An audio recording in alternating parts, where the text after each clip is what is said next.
Hey, what's going on, guys? All right, so today I'm gonna be playing a little bit of Iyslander. Nothing special, just running back. Same Iyslander list I've been testing for a while now. Let's see, against them, I want to go second. Okay, so probably want a Luvian Constellus to block AB with, if I had to guess. Coronet Peak.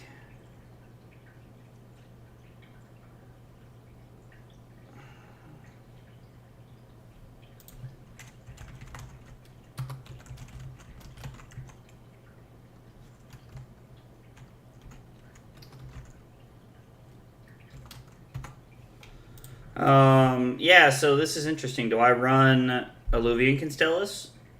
Or is Tunic more efficient for me?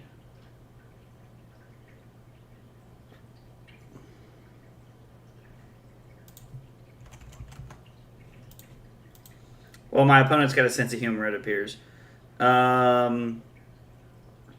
want Hypo. We want Blizzard.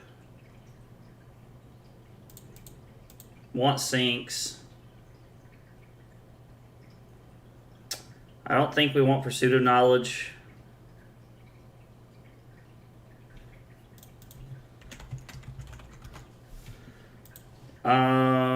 Alright. Brain Freeze seems okay. Let's see. Most of the time they run AB3. We gotta take out 5 cards. This feels like a trimming matchup. We'll cut a Frost Hex. We'll cut an Insidious Chill. We'll cut an E-Strike and a Scar.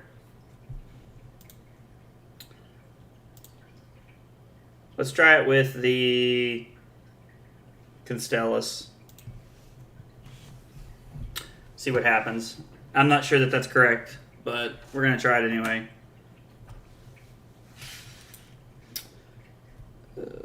Let's see.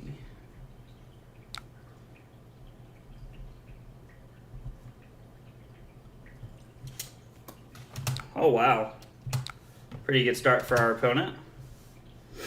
Pitching an Arknight Shard.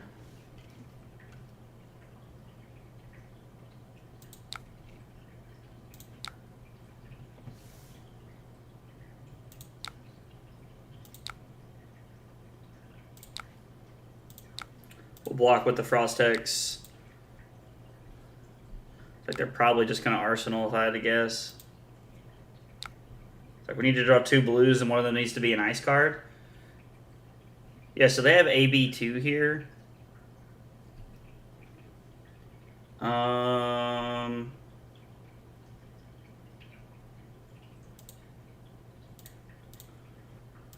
Yeah, this is a pretty good way to start the game. Starting out with hit them for 5 and really try to disrupt their hand to start the game.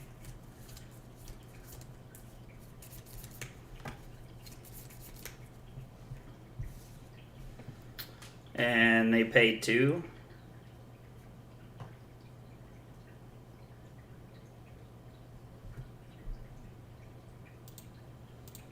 Just gonna Arsenal the Ice Bolt here and pass to them. We'll be able to sink below. I mean, yeah, our hand does not permit us to really block anything here. Let's see. I could pitch the Fighting Spirit for Constellus. That seems unnecessary. No, because I can actually take the 2 Rune Chants here. And then this is going to be for 7, so I can block and gain a life.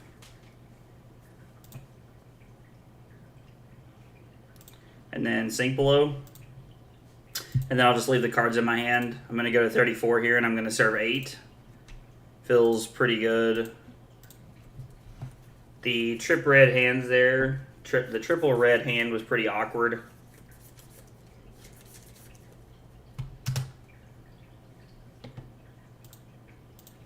If they are running Reduced to Rune Chant or Sigil of Suffering, they probably don't have it in. If I had to guess. Let's see. Normally a Frostbite can make their turn very awkward. So I am intrigued to... I am interested to play the Ice Bolt. Now, the Tunic definitely helps here, but if nothing else, we might just get to push damage, which we did. Now we'll let the charge resolve. The Tunic pretty much just pays for the Frostbite.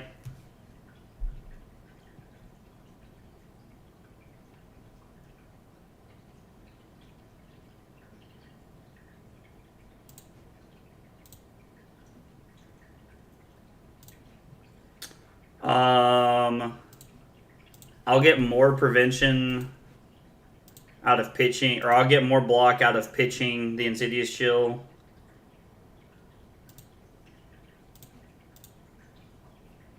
We'll take 4, go to 30 this way. They'll attack with the Rosetta Thorn. Oh, Revel. Man, that's really good.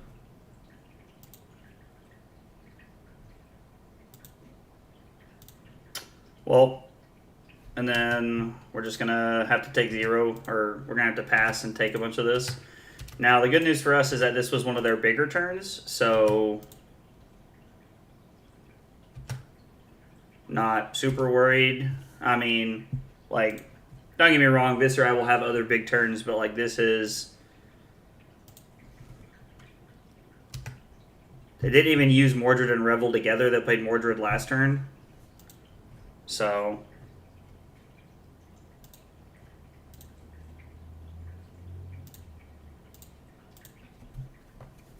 The Frostbite might be just enough to mess them up.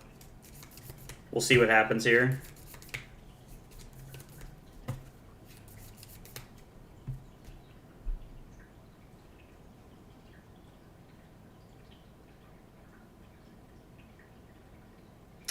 They might activate Spellbound Creepers here. I was like, let's give them a Frostbite and see.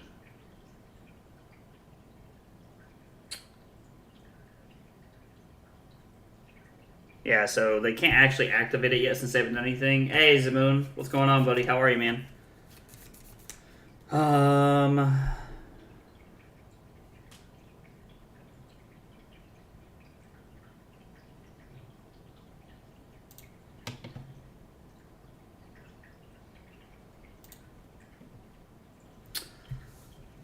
Let's pitch this.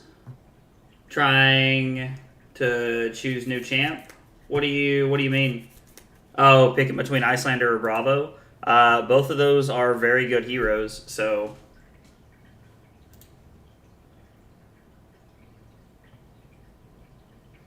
I mean, I could take 4 and just let them make a rune chant. Or we can just block 4 here. I was like, it doesn't appear that they're going to activate Spellbound Creepers here. I mean, Iyslander and Bravo are both very good heroes to pick from. Bravo was great at putting on a ton of pressure. I really like Bravo. I played Bravo for a few weeks, and it's a lot of fun. I enjoy Iyslander's disruption effect more, I think is why I draw more towards Iyslander than I do more than I do the Guardian heroes as a whole. So this is going to be one of those turns we're just going to have to take whatever they're doing. The Ether Ice Vein blocks 3 as opposed to pitching for 2. Man, we picked a bad turn to not have an arsenal if they're starting with Mordred Tide. As long as this isn't a Revel, we'll be okay, but if that's Revel, then we are in tough shape.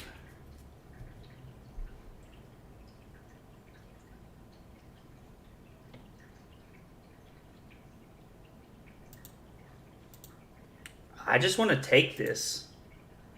Like, there is no on-hit effect here. There is no, like...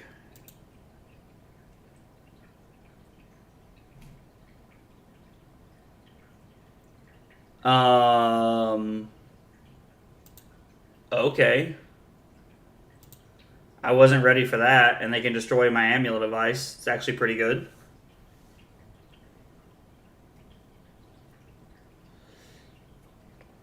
So it's the same either way. I get to prevent 2 damage regardless. I might as well put this back into my deck.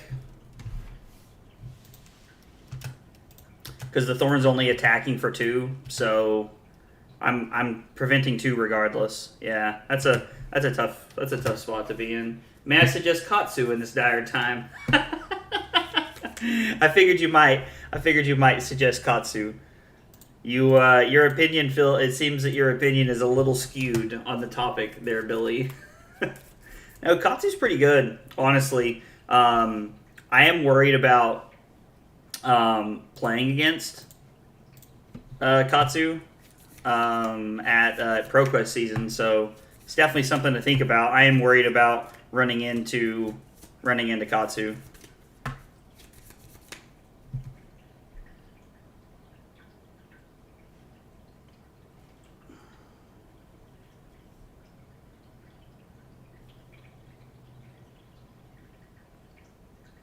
So I can block with Ice Vein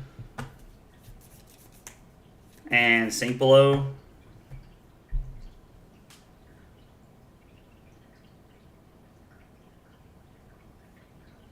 Or is it better to put Scar for Scar on the bottom and then play this and hope to find a blue so that I can fuse it and then disrupt their turn one more turn? But I do have to take 3 to do that.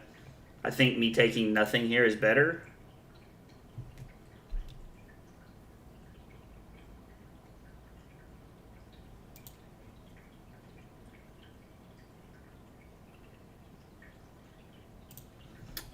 Yeah, I like just taking nothing here. What? Me being biased? Sometimes. Sometimes a little bit, man. Yeah, we'll Sink Below. I'm wondering if I should put this on the bottom just to try and find like an amulet or something maybe I can put into play. I mean, it didn't work out, but it is a block 3 versus our block 2, which is a little bit better. So, there is that. Well, I wish we had lost like a life right there. This having Go Again would be really good because we could 4 Go Again into Coronet Peak. And I mean, them going to 9 is actually moderately dangerous for them. Granted, I know that they still have 2 AB, so like the odds of them dying from 9 is not very high, but it's definitely possible.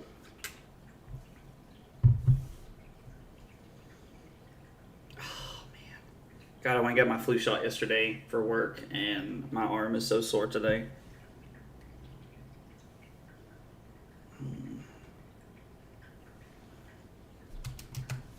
Really? Okay. Interesting.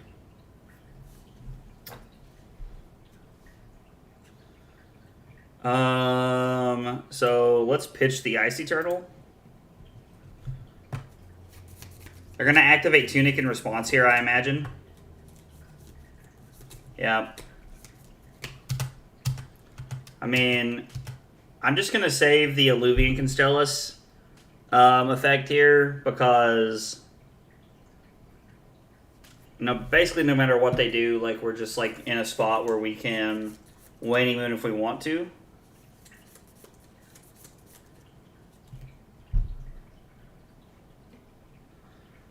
Whisper of the Oracle is discarded. Runic Reclamation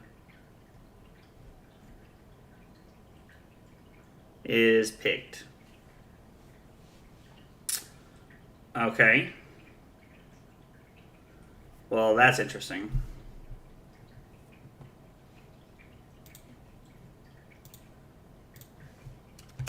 So we get to put them to 6 because they have no resources.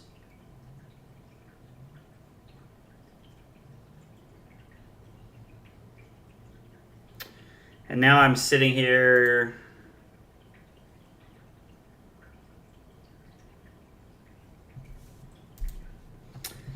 So I can just throw my hand at it, and then I have no way to keep Channel Lake. 7 is very good. I could block with, I don't know, I think taking 7, joining them at 6, and then using Ether Ice Vein and arsenaling Channel Lake Frigid is probably my best play here.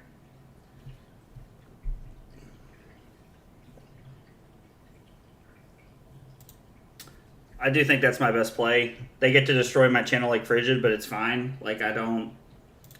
if there was an efficient way to get out of this and keep something in play, I would, but there's just not. Plus, Yellow Ice Veins are very good here. They are guaranteed to go to 2. And then they pitch to prevent 2, and now they have to pay 2 or discard a card. So, hey, Surfer Smurfington, thanks for the follow. I appreciate it, brother. I was actually watching you stream the other day. You were playing Iyslander the other day. I mentioned in your chat how tough I feel like the Bravo matchup is.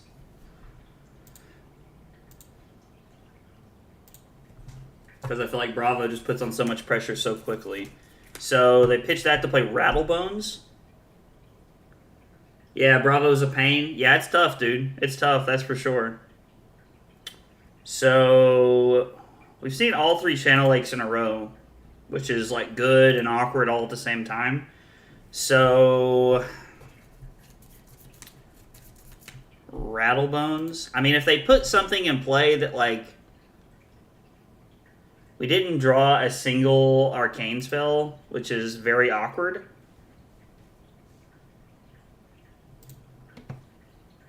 I think I'm going to pitch Hypothermia.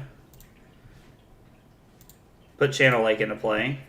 Because they can't get Runic Reclamation because they'd have to have a blue and another resource somewhere to pay for the Runic Reclamation, so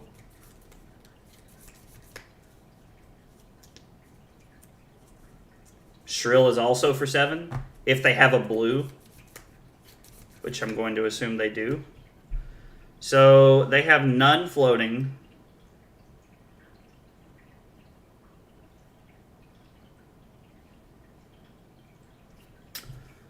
So we're going to block the first rune chant. Just going to take the second one, I think, and go to...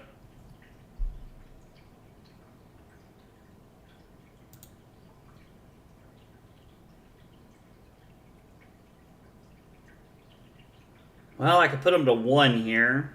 I could pitch Cold Snap, put them to 1, and then block.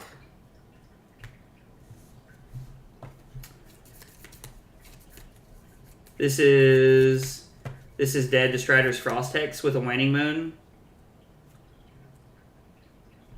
Oh, yeah, if we hadn't had to block to get there, I wasn't even thinking about... Oh, yeah, I guess Frost Hex is a wizard action. I wasn't even thinking about that. I can block 5. Let's see here.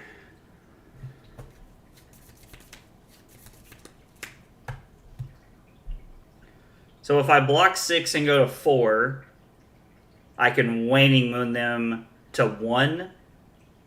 And then anything that I can Storm Striders plus Waning Moon kills them. So this is definitely the better play.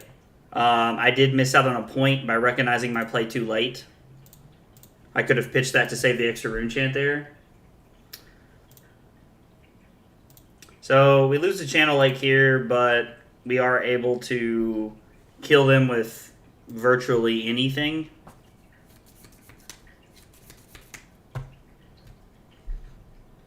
Yeah, so we pitch Ice Eternal. I mean, Ice Eternal just kills them here, doesn't it? Do I even need to pitch anything? So pitch Brain Freeze to activate Storm Striders. That leaves me with 2, 3, 4, 5, 6. So, yeah. So I pitch Blizzard and my resource. They're going to give us a card.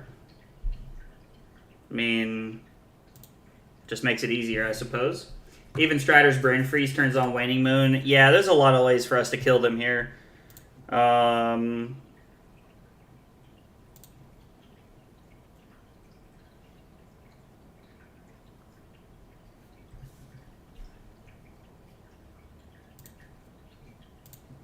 So we give them a Frostbite and don't want arcane damage, and then I'm just going to Waning Moon them, which kills them.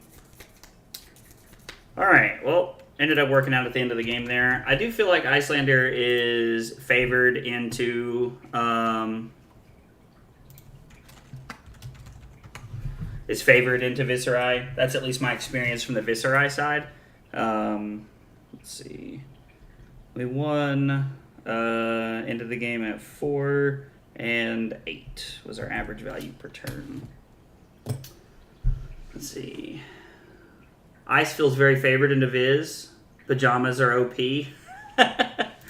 Yeah, I definitely feel like Icelander's favored into Viserai too. I was like, that's always been my take on it from the Viserai side, because I love to play Viserai, honestly. Like, Viserai is a really fun deck, and I think there's a lot of intricacies in Rune Blades, so I really like to play Viserai. But Viserai doesn't feel very good in the meta right now. Feels like it loses to a lot of what's going on. Briar. All right.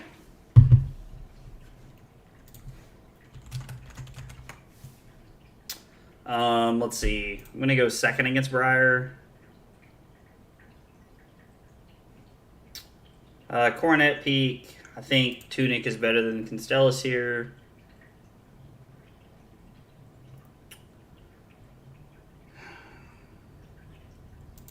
The free block is probably better than the resource block here. Hypo, Blizzard, Sink Below. I don't think I want Pursuits here. Is just strictly worse than Fi. Yeah. You're always on Metacarpus against Briar? Alright, I've never tried that. I'll try that and see what happens. I'm intrigued by that. So we got to get rid of 5 cards. So I think, again, looking at cutting 5 cards, I think Viserai is very similar to a lot of Magic-style decks, or not Viserai, Iyslander, where you don't want to cut whole cards. You just want to shave numbers and see how they work. Make Stray Rune Chance or Bramble Sparks not free damage for them. Oh, yeah.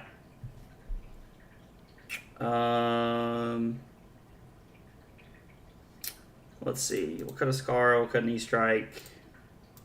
This is my go-to against the aggro package. I know that a lot of people say that I should keep in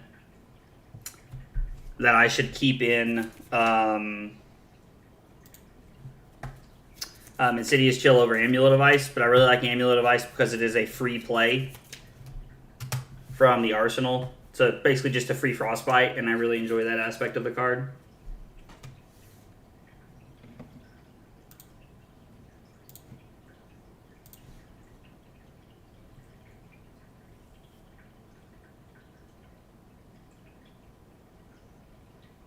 Leads on Gorgtome.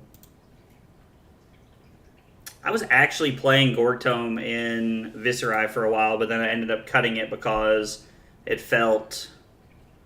I don't know, it feels like a trap.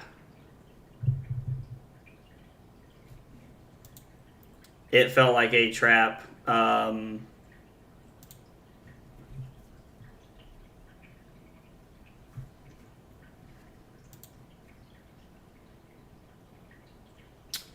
It felt like a trap into Iyslander.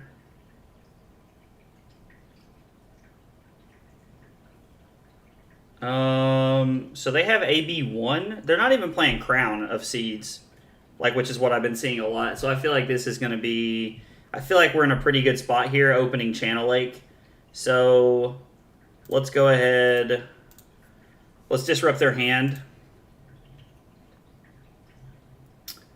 It's kind of funny. I've seen a lot of Briars who are in the boat of not respecting Iyslander, which I think is funny. I'm not really sure where that train of thought comes from. If they're just on the train of thought of, I'm just going to run over, if I'm just going to run over Iyslander, but it is definitely interesting to me to see that. So this is tough. So we're going to pitch...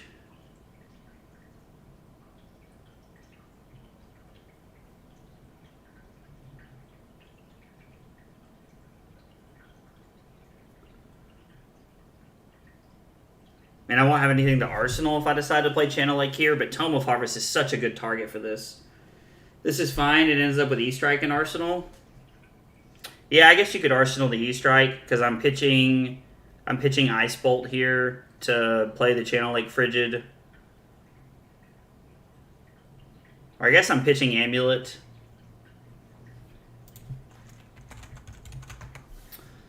Pitch Amulet to play Channel Lake Frigid, and then I get to block with... I could always block with a Fighting Spirit if I needed to, or I could just use Ice Bolt and to play Fighting Spirit, and then Arsenal the E-Strike. That seems fine.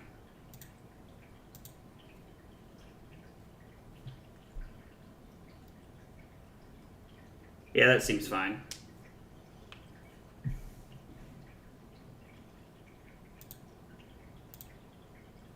It's blocked with Fighting Spirit if necessary. Ideally play it. Yeah, so that's what was going through my head at first. Is I was like, okay, like if I need to, I can block with the Fighting Spirit here. But I think, much like your comment, I would always rather play it because there's just way more value off of playing it than there is blocking with it. But sometimes it is necessary.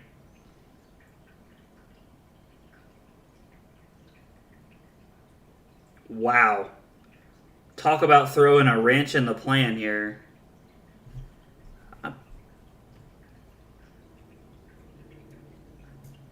Class and talent types until end of turn.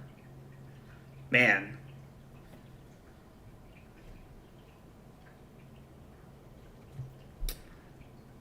I think this interaction shuts off my Channel Lake. I'm pretty sure it does anyway. Yeah, I figured it does. So this is 6. I'm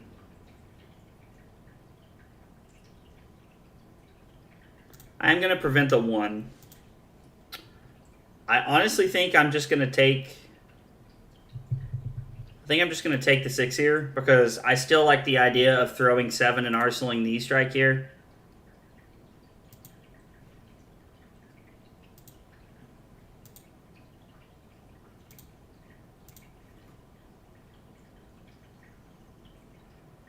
Man, that was a problem. That sucks.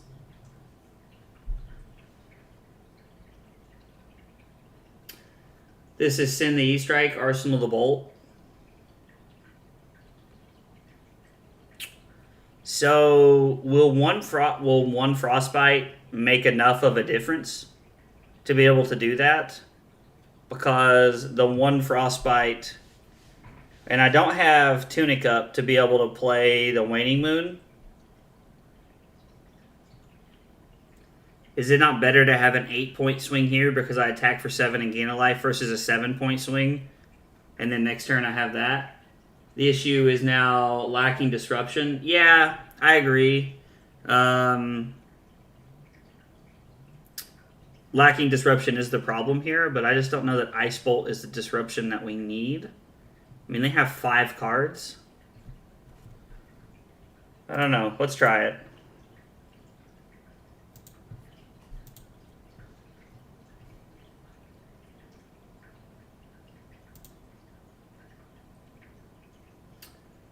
This might have been blocked with E-Strike, Peak, Arsenal, Fendel's Fighting Spirit. Yeah, that's also very possible. This hand's not bad.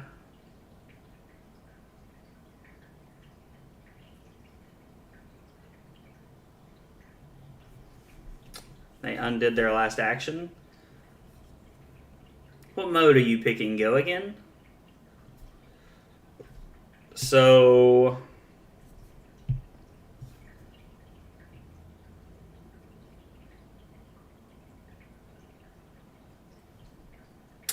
we can sink below this here.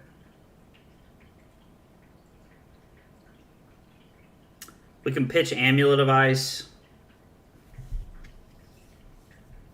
to play Ice Bolt here, sink below the Enlightened Strike, and then we have Scalding Wounded Bull, and then we have no Arsenal again, or the other option is block everything, block Scolding, block with Sink Below, and then just pitch Amulet to play Wounded Bull. I think that's a more efficient play, and then I have Ice Bolt Tunic up, which is better. I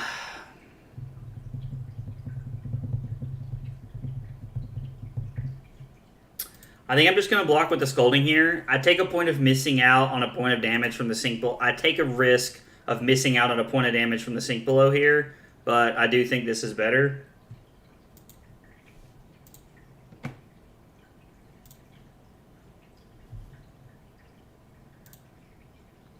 I'm just going to leave my hand the way that it is. I like serving 8 here. Block 7, throw 8. Yeah, no, I definitely think that's the best line of play.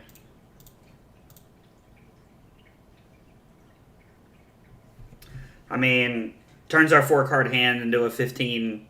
4 cards into 15 points. It's 3 points above average, so...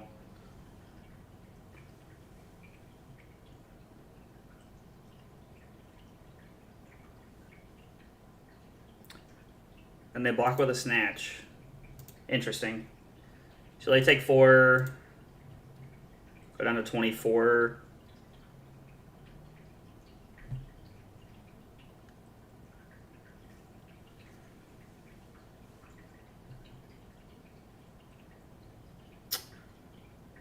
So 15 value from 4 cards is solid? Yeah, absolutely. So Nimbleism, I can pitch Amulet of Ice to play Ice Bolt. Maybe I keep, let's see. We've seen a blue Ether Ice Vein. So I probably want to keep the Amulet to go in the arsenal here. So I'm going to pitch Cold Snap. Yeah. I think Amulet in the arsenal is the best play here.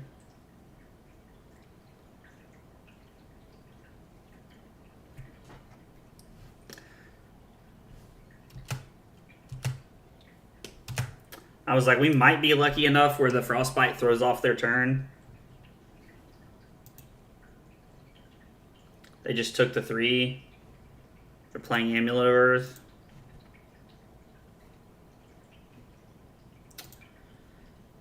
I mean, I don't think this is worth blocking with 2 cards and Coronet Peak. I think we have to go to 15 here to be able to disrupt them, throw off their turn, and try to take tempo back.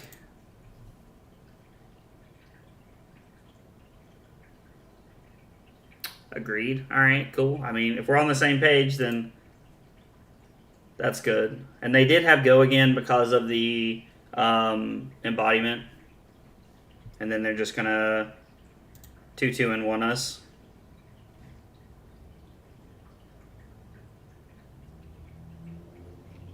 So a lot of damage to take.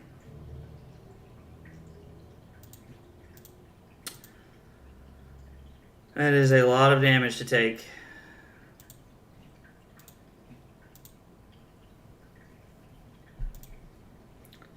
Luckily for us, Iyslander is good at playing from behind.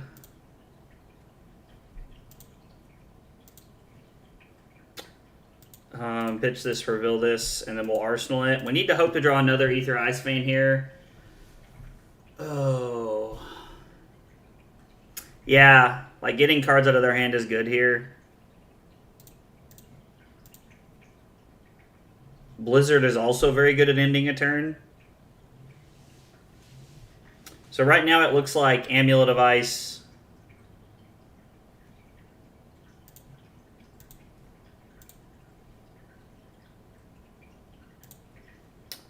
Alright, so we're going to go to reactions.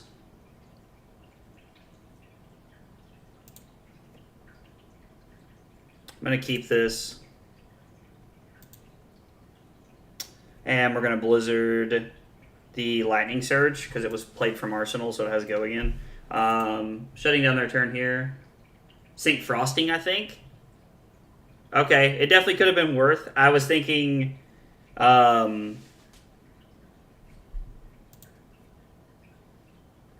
Waning Moon or Coronet Peak is the question.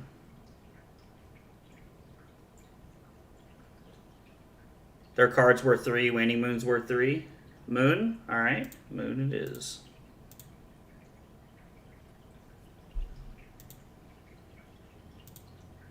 They pitch a card to prevent 1. We're going to Arsenal here. Well, this has what we want in it. Kind of.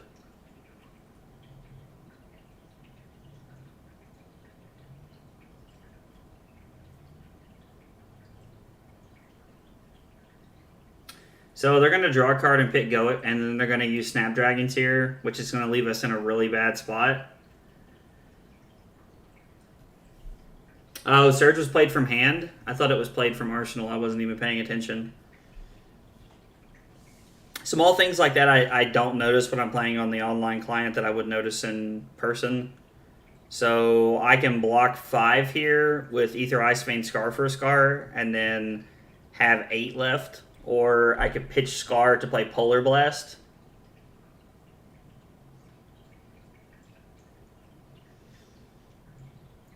Oh. Coronet takes them off of a 5-card hand.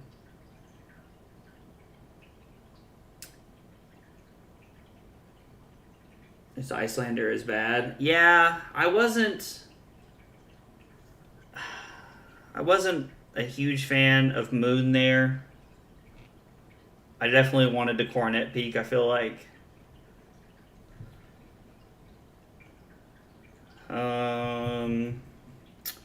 So we could Polar Blast here. We could try to get in. We give ourselves an extra card. Let's Polar Blast here. They're not going to pay 1. Wow, okay. That's not very good at all. So we'll just block with everything and keep the Scar for a Scar. And we'll Arsenal the Red Ether Ice Vein, I think, is probably what we're going to end up doing. Or am I blocking with it? I don't know. This all feels bad.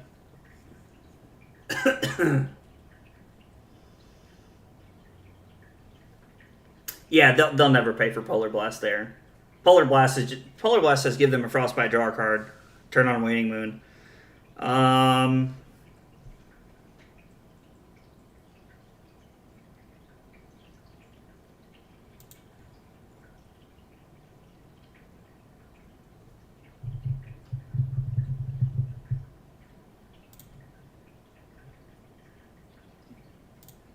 I do not like where we're at.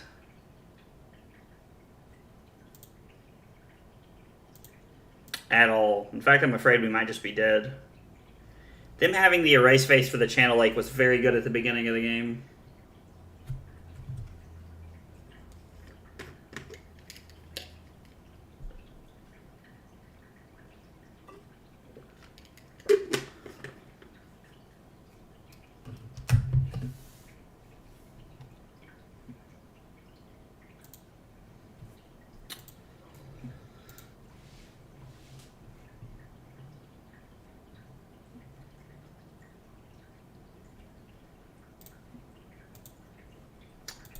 We'll block 4 here, stay at 5. I mean, I really wanted to throw the Scar for a Scar, but I don't really feel like we're in much of a place to bargain that.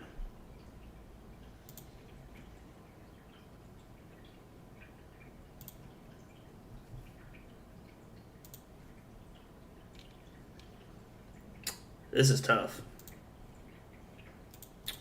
Oh, well, Waning Moon. You go to 10. I don't think there's any way for us to deal 10 damage.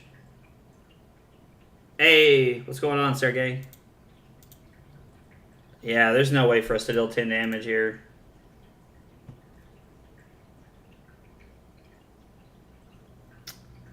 Like, maybe they go to play, like, Earthlore Surge or something. They pitch a card and play Earthlore Surge, and then we can, like, catch them in a very awkward window where we can try to shut down their turn. Because we have the ability to pitch Hypothermia, reveal Frosting. Or I guess it would be pitch Frosting, reveal Hypothermia. It depends on what they do here. Without snaps, you catch them and win. I mean, yeah, it does help that we can catch them in an awkward spot, but I just have AB1. I don't think there's any way to do that. Underscore CCG, thanks for the follow. I appreciate it. Thanks for stopping by and hanging out with me today.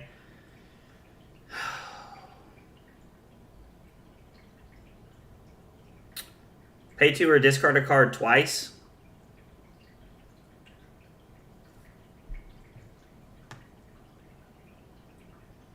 So we have Sink Below. We have the Hypothermia to Arsenal.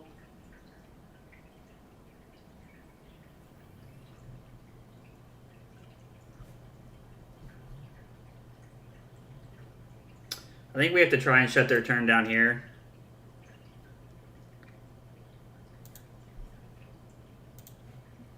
I mean, that's fine. Like, it is what it is.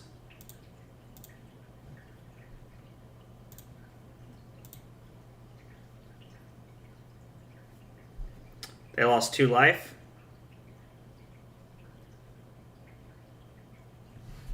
Okay. They discard a card. And then we're going to activate...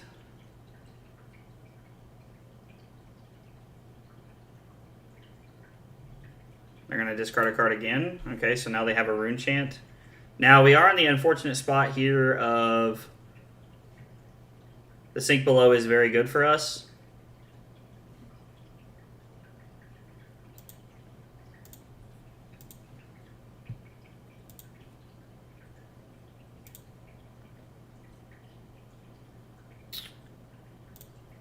So we Sink Below. And we get to Waning Moon them for 2 here. I will have to message you on Discord on this matchup. Our teammate does lessons with Hamilton, and I've learned a lot from the lessons on Iyslander. Okay, yeah, man, that'd be awesome. Yeah, just shoot me a message. I'd love to talk about it, because I definitely need to learn more about this matchup before, in the next couple weeks before ProQuest season starts back up. So, they're down to 6 now, but we have no way to kill them because our Stormstriders is gone. Now... If there's any way for us to keep 3 cards here, we are in a very good situation. So there's that.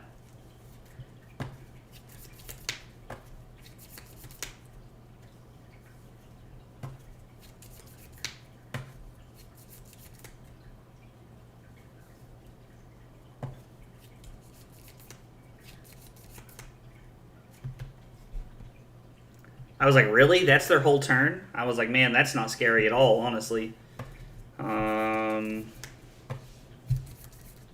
You should not be playing Frost Hex or Ice Eternal in this matchup. Oh, they take them out of the deck? That's really interesting. I figured you'd want them in as blue 3 blocks.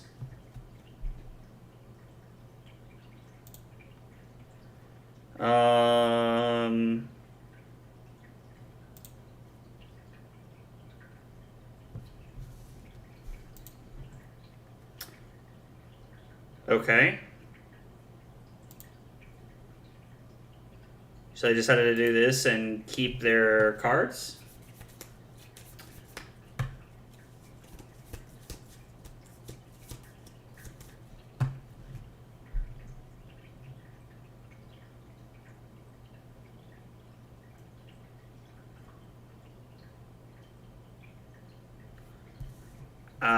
Let's see. They take 3, go to 3, and then Waning Moon puts them to 1. I like keeping the Polar Blast here because it our cards just replace itself.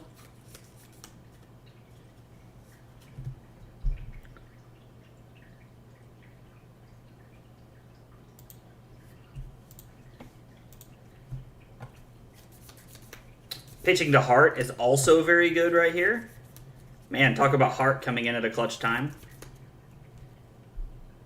Now, our hand does not block very efficiently.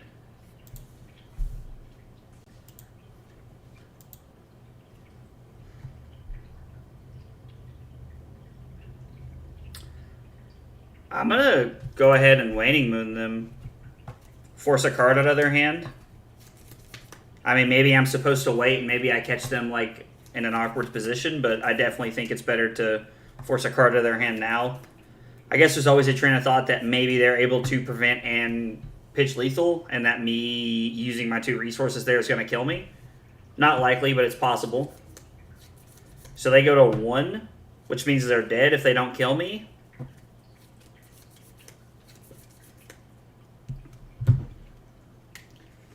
Are you using Hamilton's list? So I started out with Hamilton's list, and then I made a few changes. I made a couple changes personally because I felt like just the way I like to play, I felt like there were some things that I just liked better or liked differently.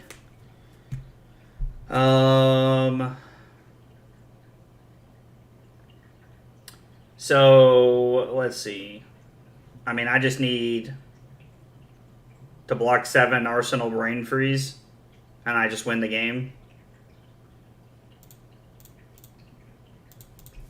Work the game into a favorable position. There were a couple turns where we had to take quite a bit of damage, but it actually ended up working out for us. We'll Arsenal this.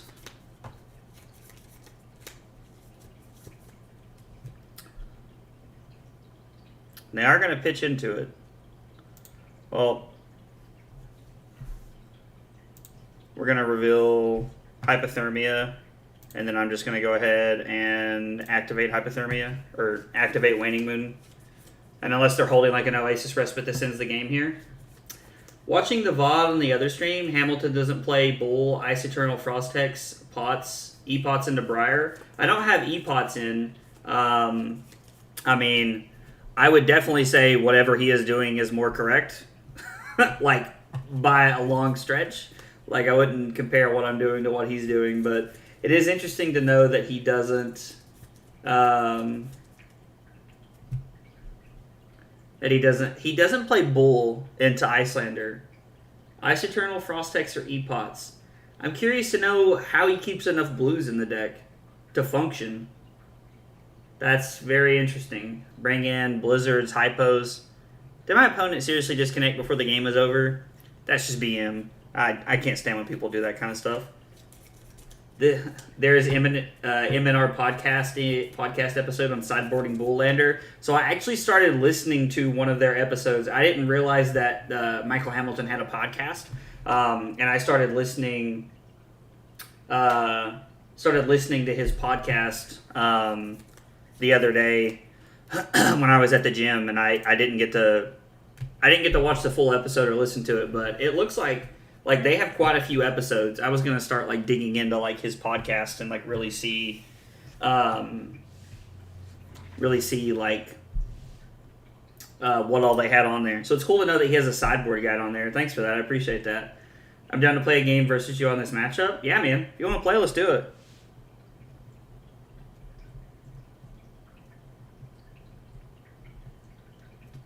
Briar.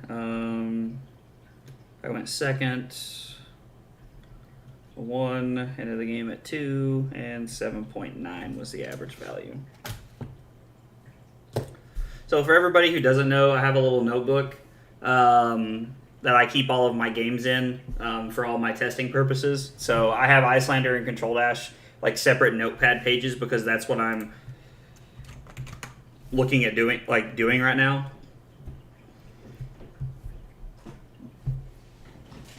Those are the 2 decks that I'm testing for ProQuest season.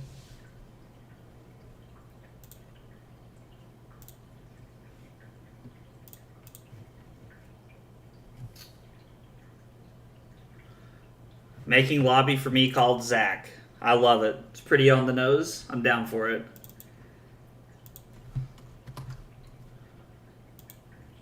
If you go into Pins and Iyslander channel and Discord, there is a February deck with sideboard based on that episode. Oh, that'd be convenient. That would actually be very convenient for me to be able to just do that. Let's see. I want to go second. Coronet Peak, Tunic, Metacarpus node. I was intrigued by Metacarpus nodes. All right, so he's not playing Bulls, Ice Eternals, E-Pots, and I can't remember what the other one is. Getting off the stream now. Good luck. Thanks, man. You too, buddy. Or Frost Hex. I am intrigued by... Like, I don't know how the blue count functions. And I'm 6 cards short. Like, I don't know what cards they're playing. He's not playing E-Pots. That only leaves me with the option of Pursuit of Knowledge and Spirit. And then I need one more card. I guess I'm just going to put Ice Eternal in. I don't know what else to put in there. No hexes. See, it's really funny. People always say don't play this or don't play that, like in certain matchups, and I believe those people when they tell me these things. But one of the things that I do find interesting about it is it's like playing like having Frost Hex in the deck doesn't necessarily mean that I'm playing, like that I'm actually putting it in there. It's horrible under Arsenal against aggro. Yeah, it's definitely not good against aggro decks, that's for sure. A lot of the times I see it as a blue block 3 that I'll just block with if I need to. So Crown of Dominion, so he has AB1, so we're going to go put this on the bottom, and I'm going to pick Go Again. So we're going to do 5 Go Again, and then I'm going to pitch Emeritus Scolding to do Coronet Peak here. So you can't fuse with it. Oh, I guess that's true. If you don't want it in Arsenal, you can't fuse with it. That makes sense. Alright, so pay 1 or discard a card, and then we're going to Arsenal Ether Ice Vein.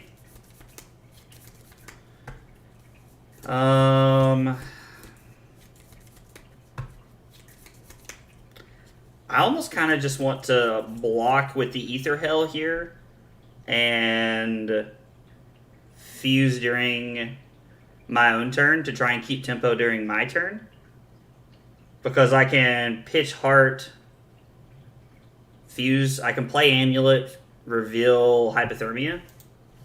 We'll see what Taylor does here. Exude Confidence. No, that's a good one. 7 Go Again. Well, we'll block 3 here. Take 4. Try to be efficient with our blocking. Or E-Strike Draw becomes much worse. Yeah, so E-Strike Draw is like something that I really enjoy doing. So E-Strike Drawing being bad is definitely not a good play. I realize that I'm one of those people that sets up situations for myself where I am in the E-Strike draw card situation quite regularly. I don't know what it is about my play style that does that, but I do that quite regularly. I'm curious to know what we're doing here.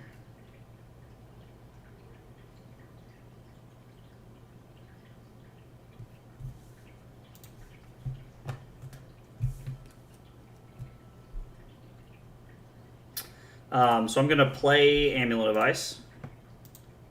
Pitch Heart, reveal Hypothermia. So we get to go back to 30.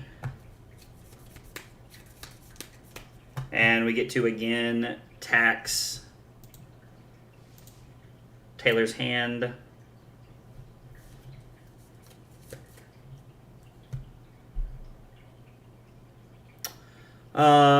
So this is just damage efficiency is all this is.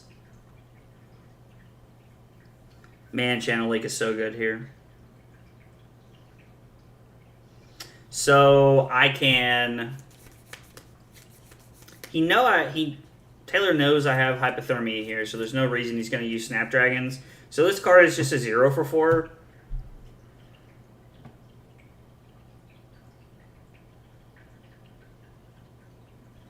But this is also awkward because I want to Arsenal my Channel Lake here. Or maybe I just want to pitch my Channel Lake and hang on to my Hypothermia.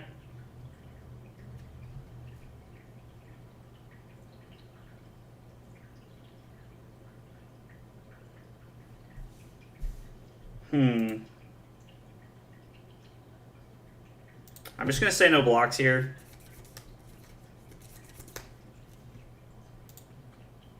So I'm intrigued that he broke Snapdragon Scalers.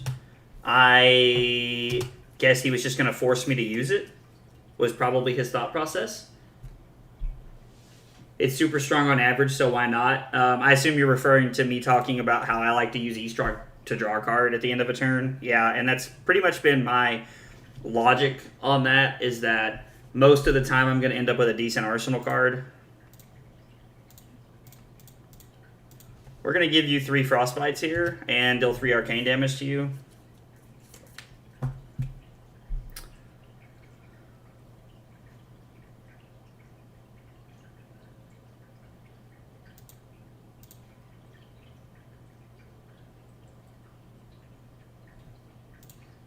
Just going to move to arsenal this.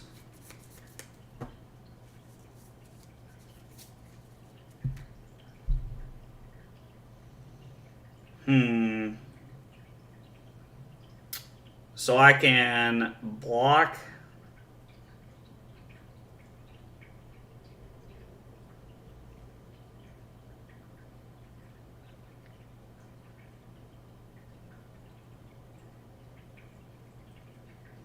So I can block with Scar for a Scar.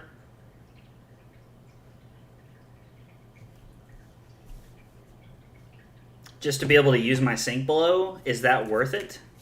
Or is it better to block with the Ether Ice Vein on my turn, play Scar for a Scar,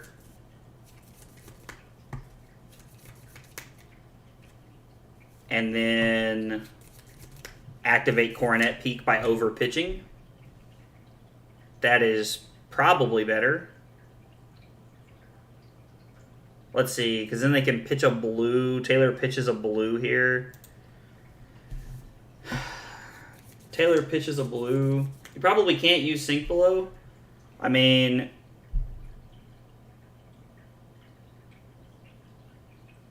so when he goes to activate, when I block with Scar for a Scar, I can flash and Exude Confidence. Or I can play Sink Below, right? Like, is the way this works? Because it's an instant. Even if he activates it in response, I've already played Sink Below.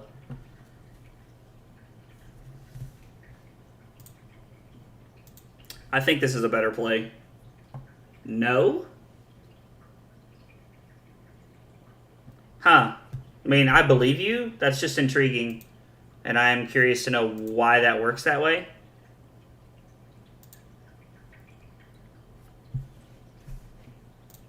So I still can't play my Sink Below? Yeah, that's very awkward. I mean,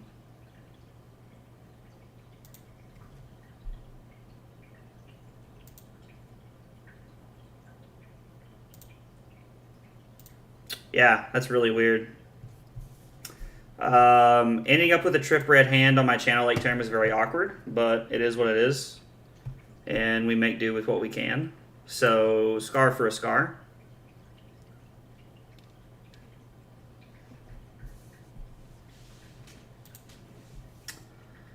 And then I'm gonna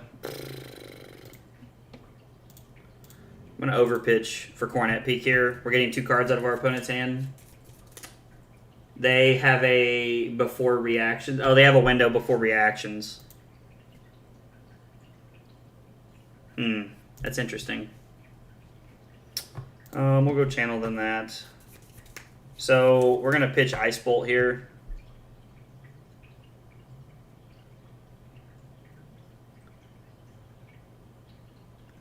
I'm going to pitch Polar Blast.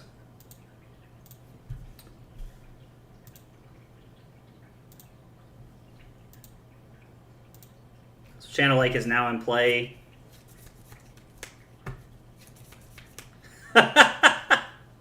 Man, why am I constantly getting wrecked by the Erase Face? Oh, they couldn't play the Erase Face here. So, again, the on-hit effect here has no value. They have 1 equipment block, so I think it's better to throw Pursuit of Knowledge and arsenal the Cold Snap here. So I think I'm just going to 13. I think that is the most value for what I'm trying to accomplish. I definitely, now that I'm looking at it, I should have activated Waning Moon before they saw their second card. They could have. I mean, I guess they only have AB1. It doesn't matter, but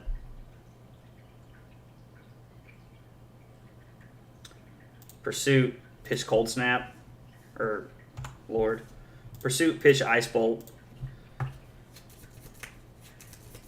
Embodiment lets them block for 4. That's good.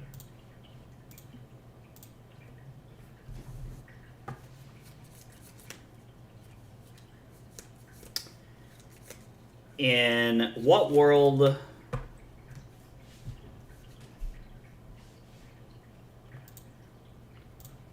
we draw an ice card here, we're in good shape.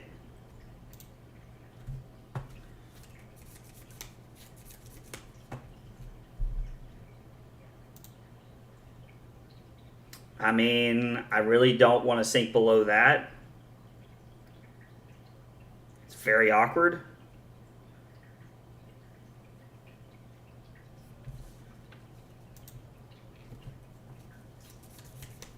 Feels better to go to 11 here.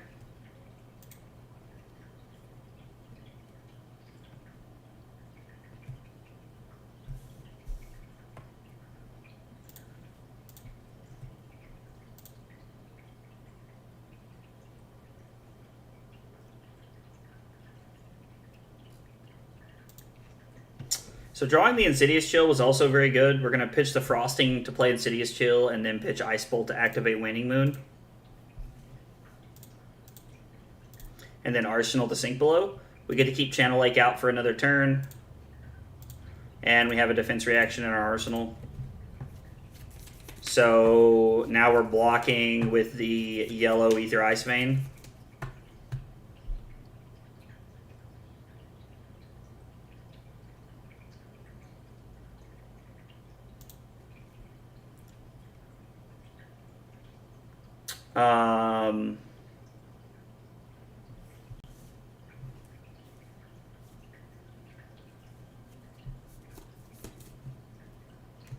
Don't really know what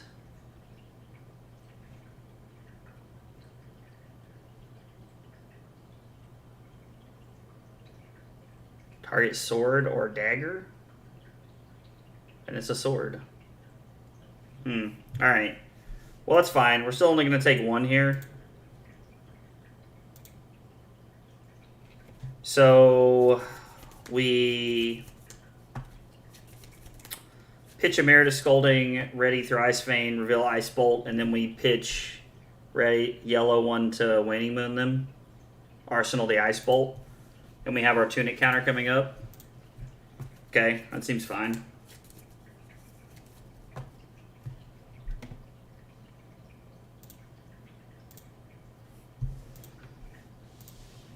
So this is great because Insidious Chill is now going to help us out quite a bit here. We're going to get quite a bit of cards out of their hand, and we're going to get to do quite a bit of damage here.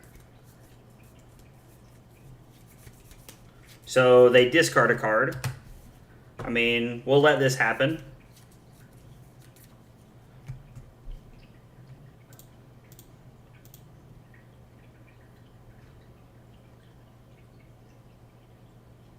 I'm going to go ahead and crack Amulet of Ice. I want them to have as few cards as possible going into their turn. This gives them 1 card in an arsenal and a Tunic counter. And we have Ice Bolt, and we have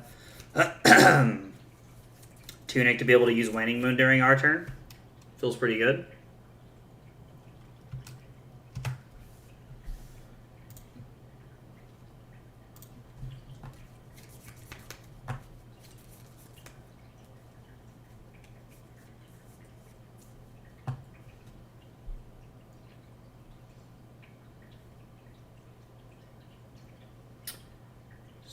So I hate taking 4, but I think it's correct here.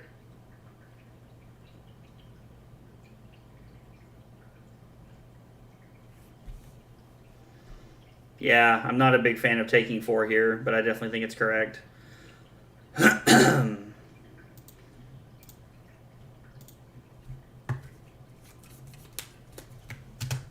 Save his Tunic counter. Makes sense. Okay. So they're not doing anything else the rest of the turn. And I want to be able to Ether Ice Vein here, so...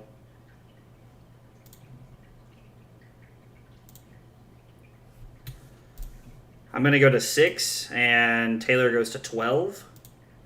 We're right in that range of where I want to be. I think Polar Blast was a better arsenal. I did debate in my head for a moment whether I liked Polar Blast of Amulet of Ice better.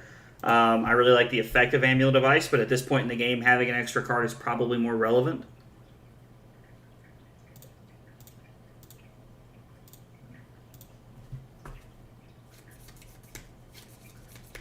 So my opponent goes to at least 9 here.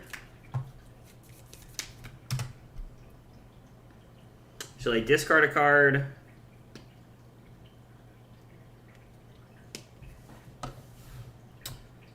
They go to 9 and pay.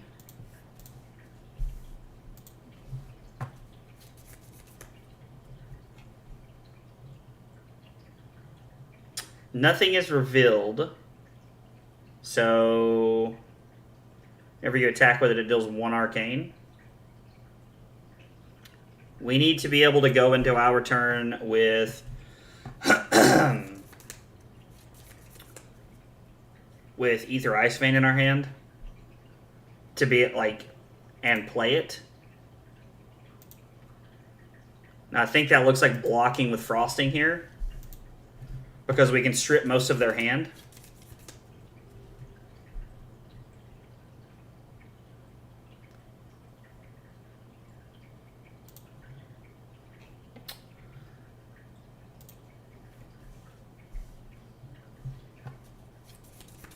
So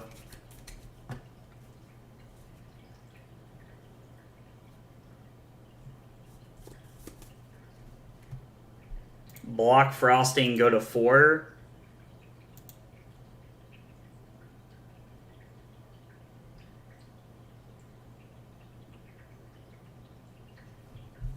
Now the only unfortunate part here is that if Taylor goes for Quill Hand, I'll be in a bad spot.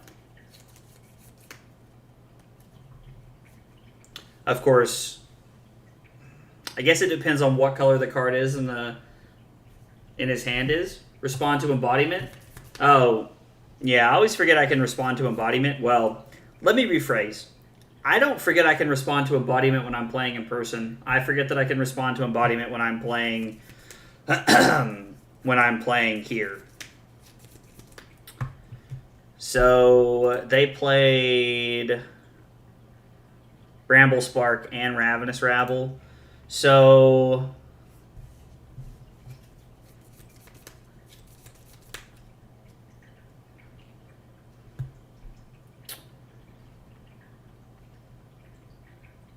Thorn wrecks my day.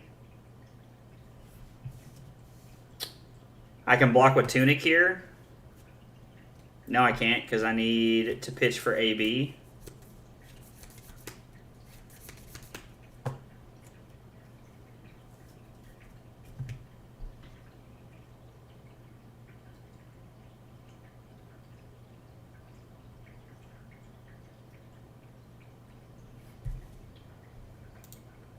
So we're going to let this happen.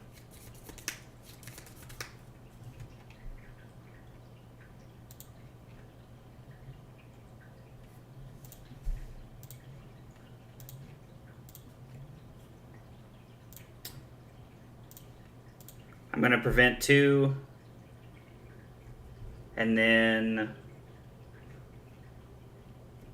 I think blocking with Peak is correct here. Oh. Can you just strip a card somehow with Boots? Don't we just Arsenal Ice Vein and win? Yeah, so in my head, Arsenaling Ice Vein here should be enough, as long as we draw an Arcane spell. So he goes to 3, and, well, I guess we don't even have to draw an Arcane spell with the extra 3 points, because now they have no AB, they're just dead. And yep, so we pitch. I just want to make sure before I start doing some dumb stuff here.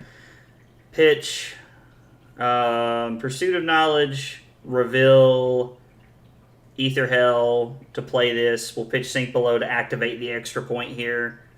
That'll be for 4. They can block none, and then we Waning Moon and kill them here. I don't have to activate that. I don't know what I'm doing.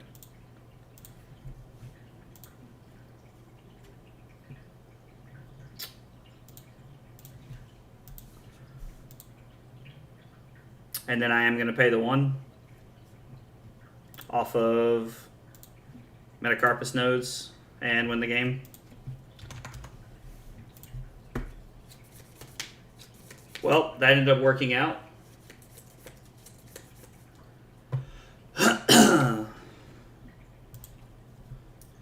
Oh, let's see here. We won the game. We ended the game at 4, and 6.4 was our average value per hand. I mean, oh, God, my arm hurts. Easy peasy, like I said. Yeah, everybody keeps saying that, but I don't know why. Like, it's something about my brain, or I think I have this, like, I've played against Briar with Dash too many times where I just get, like, rolled and run over. And so I just, like, in my head, like, Briar is this very scary thing to play against. So, oh, I really enjoyed that game. I felt like it was super close. Like, and I feel like Briar always has those, like, couple of turns where it gets very far ahead. And then you have to, like, really fight your way back. I'm still intrigued on cutting the Frost Hexes and the Ice Eternals. I left 1 Ice Eternal in because I just physically didn't have enough cards. I did like Pursuit of Knowledge because you didn't really have any equipment block there, which felt nice.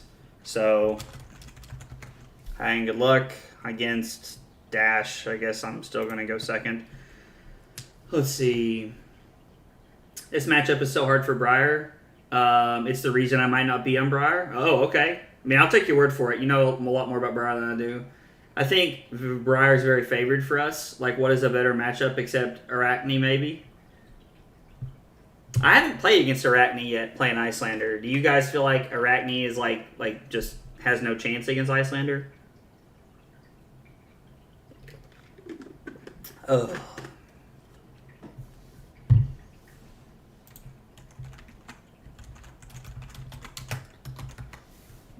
Alright, so against Dash, we want Tunic, Coronet Peak, Iron Rock Gauntlet, or maybe we want Ironhide. I mean, it is 2 points, and Tunic can be relevant.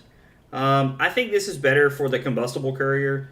Sink Below, Blizzard, Hypothermia.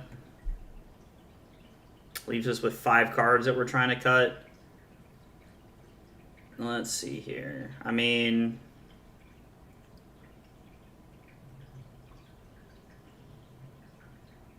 it is a buy for Iyslander? Oh, wow, okay. Well, they have a chance to banish 2 hexes early on, but it's super unlikely. Okay. I mean, that makes sense. Alright, so Brain Freeze is, like, fine. I don't know. Like, again, I'm a firm believer that, like, my experience in this matchup is that shaving cards, like cutting 1 or 2 ofs here or there, is better than cutting a lot of cards. So, let's see.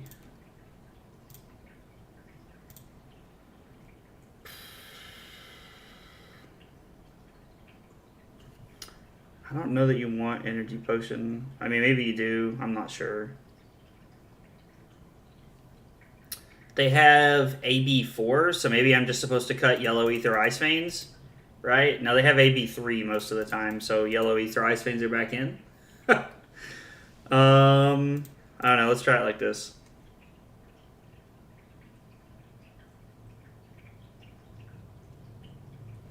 Yeah, let's try it like that.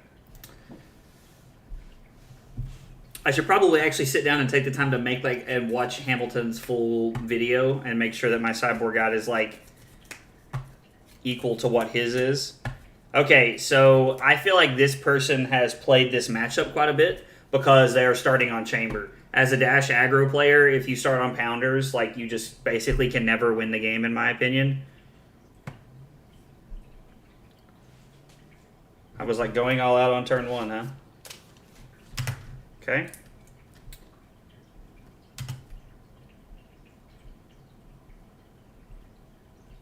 Let's see. We're on Talishar. Playing against Dash, and we're going second.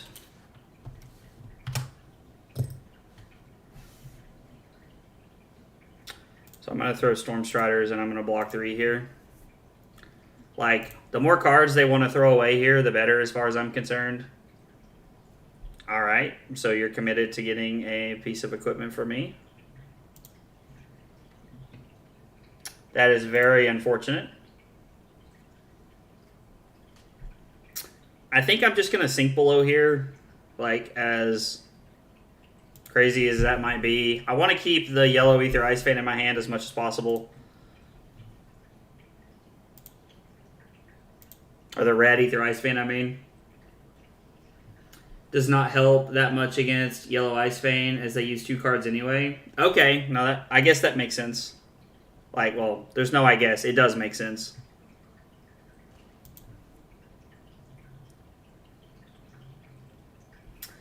So, let's see. Wrong way. We're going to fuse with Cold Snap because I'm going to pitch the Cold Snap to... I'm going to pitch the Cold Snap to Waning Moon, and then I can put Insidious Chill into play on their turn and give them a Frostbite.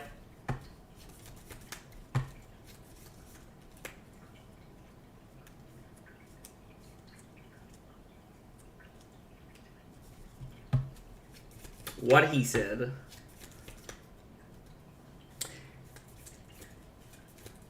Yeah, I mean, so I guess they just have to pitch 2 cards anyway. Like, if they just pitch 2 blues, like, it's 2 cards you would have gotten anyway, so it doesn't matter. They blocked 0 and kept their hand. Intertesting. Okay, Channel Lake's cool.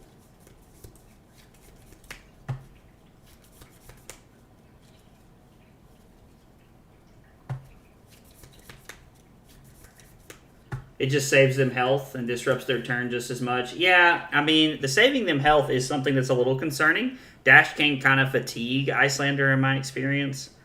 So...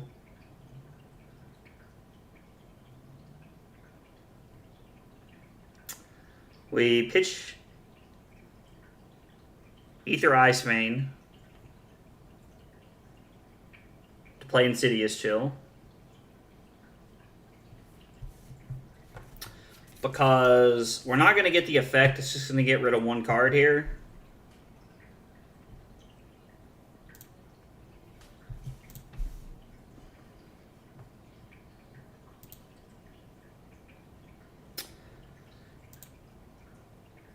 I would like to keep the Ice Bolt for Coronet Peak if I can.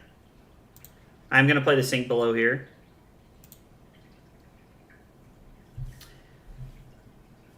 It saves max 3 health on the yellow ones across the game. Maybe 3 more from red. If they're giving up that much on your turn consistently, then you can link more damage on their turn. Yeah. No, I mean, that's very accurate. I can tell that, like, almost everybody has more experience playing Iyslander than I do, and I'm still considering playing it at a... for ProQuest season. Is not totally useless for defensive decks, but also barely as a counter. Yeah. So... I feel like preventing 3 damage is more important than getting a card out of their hand. If they're boosting this regularly, we might be able to, like, run them out of cards at the end of the game.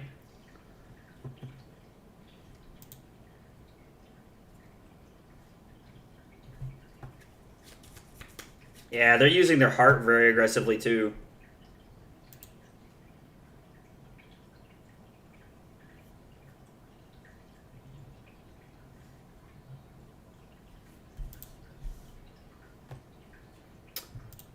Okay. And I'll go to 27. I mean, yeah, like, so this is, like, not great, but Channel Lake Frigid is worth way more than the 3 points that we would have blocked with it for, so...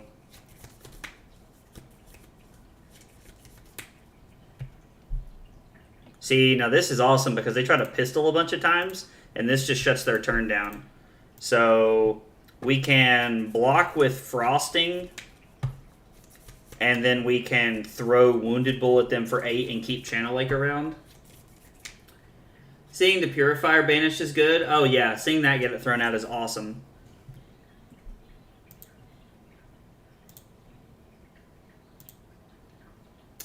I got metal embodiments for Briar, like those Quickens I showed you. They're so cool. Oh, dude, I'm excited to see them. I was like, I really like the,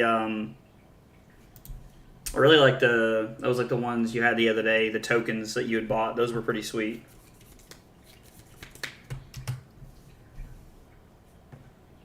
Load, and then you cannot shoot me. Channel Lake Frigid, the real MVP. Channel Lake Frigid is awesome, and honestly, quickly becoming one of my favorite cards. We'll keep Channel Lake around. Channel Lake Frigid is also like, it's just very good against Dash as a whole. I say that both from the side of playing Dash and for playing Iyslander against Dash.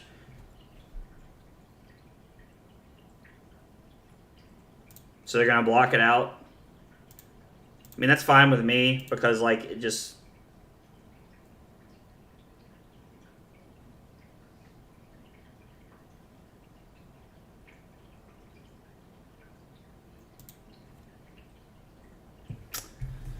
So I kind of want to Arsenal Insidious Chill here, throw Wounded Bull with Heart, and then use my Sink Below.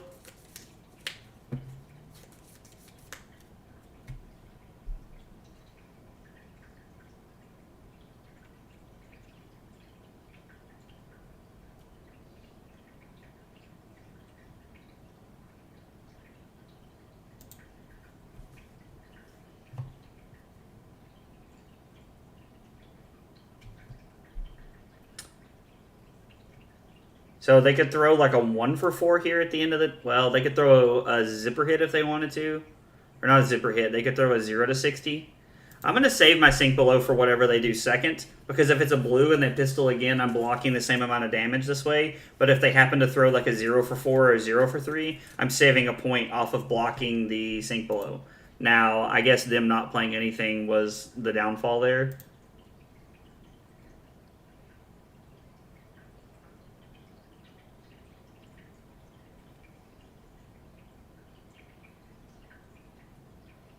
So I could pitch Heart to play Insidious Chill, but that just feels bad. I think I'm just going to keep the Sink Below in my hand and just be inefficient on a card. I'm not a huge fan of doing something like that, but it seems fine. Like, I hate being inefficient with... I hate being inefficient with my cards and not using a card from one of my hands previously. That's something that I'm really trying to focus on. Because one of the things that like I found out about myself is that like when I was playing, I would hold cards for longer times, and it would cost me seeing more cards and getting further into my deck. Now, if you've been playing the game for a while, it's probably like a duh kind of thing, but I don't know. Like, Flesh and Blood's a very big swap for Magic, so it's been a very big learning curve for me. Fiendl's Fighting Bull. Could have underpitched with the Sink. Yeah, that definitely would have been an option. He wanted to Sink for defense since it's better than the average card, but Sink is probably going to get value since this is just 8, no disruption. Yeah, no, I mean, that's fair. Like, the Sink Below will more than likely have value here off of what I'm doing.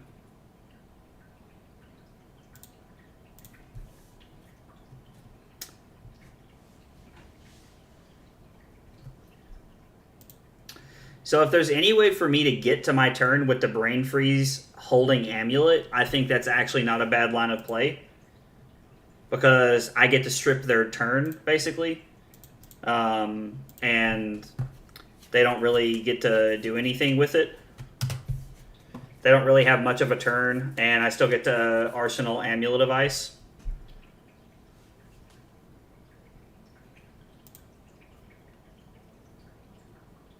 I mean, I still think taking 3 is worth the Brain Freeze play here.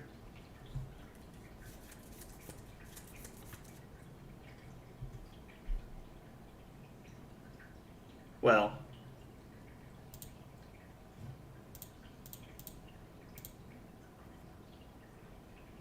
Yeah, and they're going to throw that onto the chain link. That's unfortunate.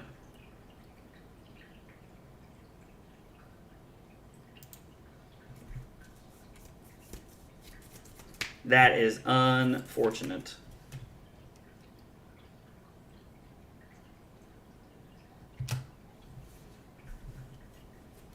Harpoon was really good right there. Activate heart. They're going to pistol me a third time, so I'm going to extremely inefficiently use the sink below here, because I think letting it sit in my hand for another turn is bad. I mean, I guess I could just play Amulet and Arsenal the sink below, but I think the Disruption is better.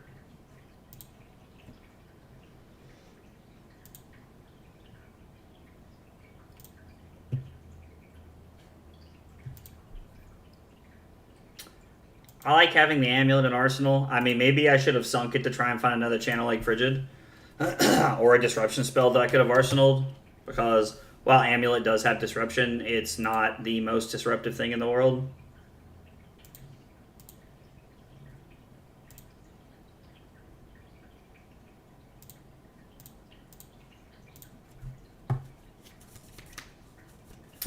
So let's think about what we're doing here.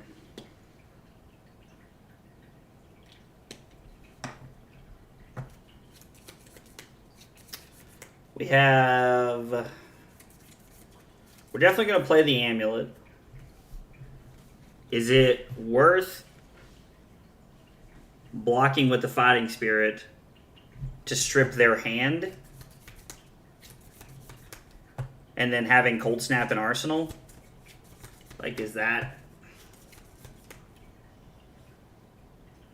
So...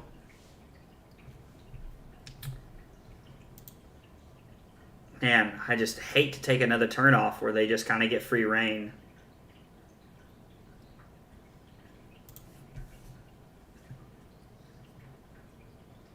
I highly doubt this is going to slow them down enough, but we'll try and see if we can make it happen.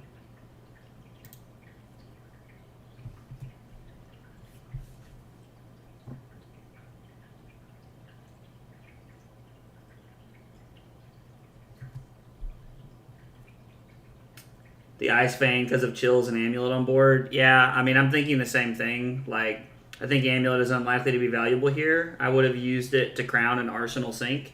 Yeah, I mean, like, Arsenaling Sink below was like, I mentioned it, but I just decided against it. I definitely, like, definitely not saying you're wrong. Like, it definitely could have been the correct play here. So I net lose one off of the block. They have 2 resources left. I mean, like, one of the problems with, like, aggro dash is that they might just be able to kill me.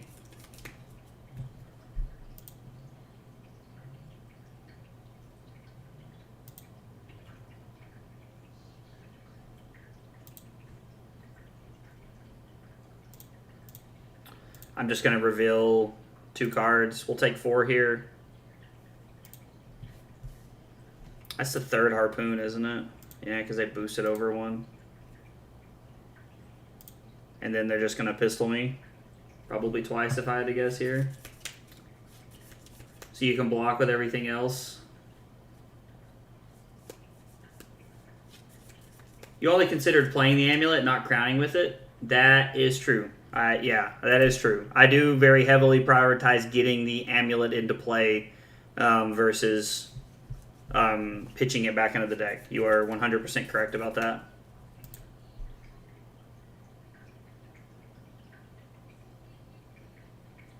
I mean, you're right. I could have blocked 5 there and just arsenaled the Ice Vein, but I want to be able to play it on my turn.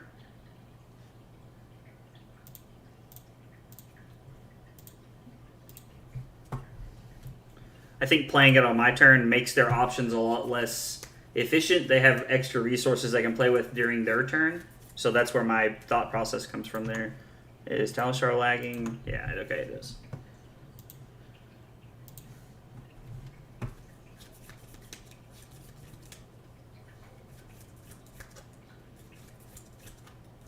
Guys, if you're new to the stream, thanks for coming by and hanging out today. I appreciate you guys keeping me company. I'm enjoying a little time off before I start my new job, so being able to stream during the day has been a nice pleasure that I do not always get to enjoy. So, it's also nice that it came right before ProQuest season, because that means I just got a lot of extra testing I get to get in before ProQuest season. They discard a combustible courier.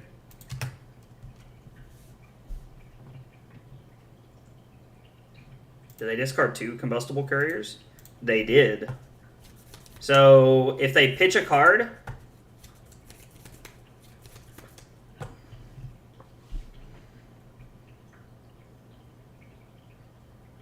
I don't think this is worth Amulet Device here.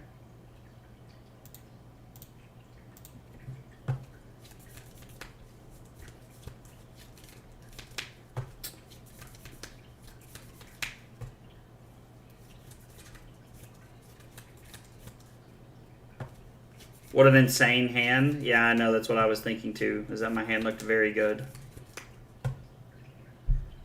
Okay, so...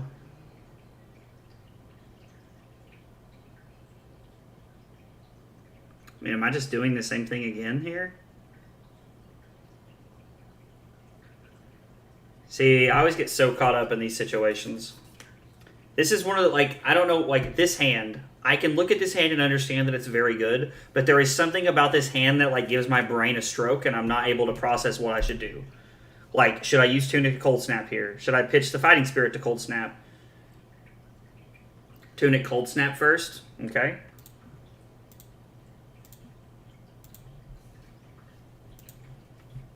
We draw Hypothermia.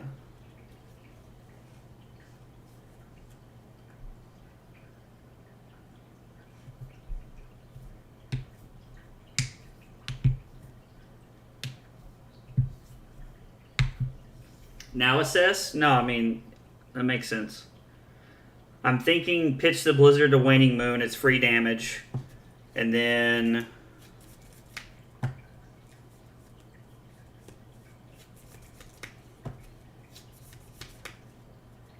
And then I think I'm just playing the Ice Vein again. And I'm going to Arsenal...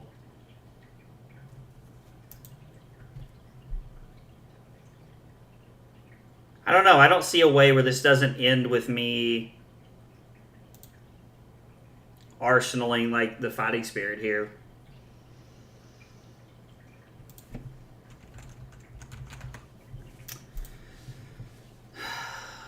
So I can pitch the Blizzard to Waning Moon. I pitch Ice Eternal to play Ether Ice Vein, reveal Hypothermia. Then I Waning Moon again and Arsenal the Fighting Spirit, but then I'm forced to play it the following turn. Block with Fighting Arsenal. There's nothing to block here with. There's nothing to block here with. So just, yeah, I mean, I hate leaving it in my hand, but like I think it's better spent to use all of my cards and then Arsenal the Fighting Spirit than to do anything else. All right. You guys can correct me if you think something else was better. How many Scars or E-Strikes are left in the deck? Let's see. It appears 2 of each, because I cut 1 of each. Yeah, so there's 2 of each left in the deck.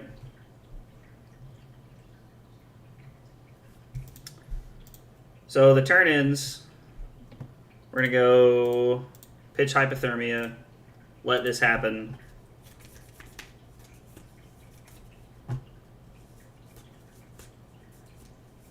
They don't have a turn after Ice Vein? Yeah, so I mean, that's like my thought process here, is that they won't really have anything to do. And they are getting low on card count because they have been boosting a lot, so getting rid of their hand is very efficient.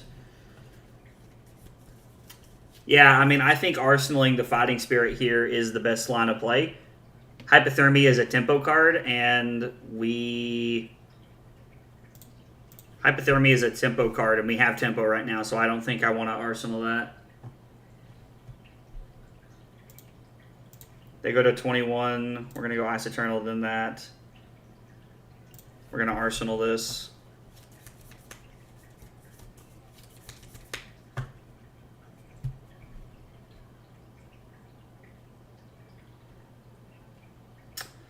So we're going to play Amulet of Ice.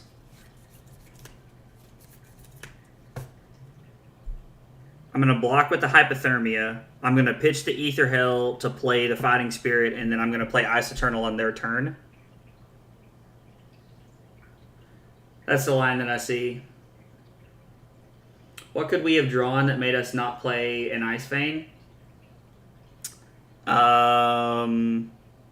That is a good question.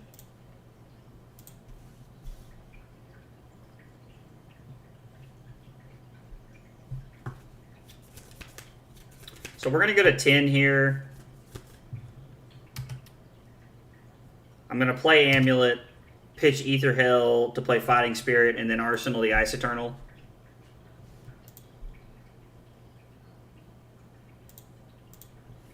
This is the problem with Chambers at the end of the game, is that they will just be able to continue to push through. You can't really fatigue people that are playing Chambers.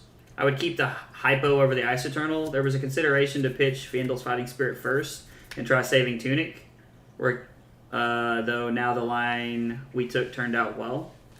He's fusing for all the permanents.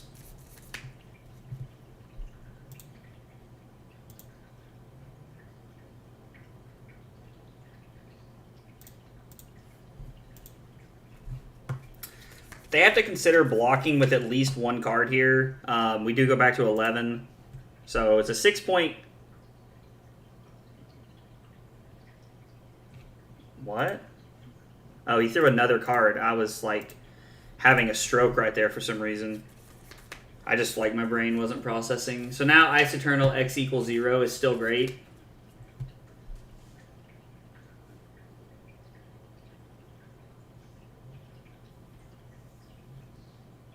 Hypo does the same thing, though. So 5 damage here. I am thinking that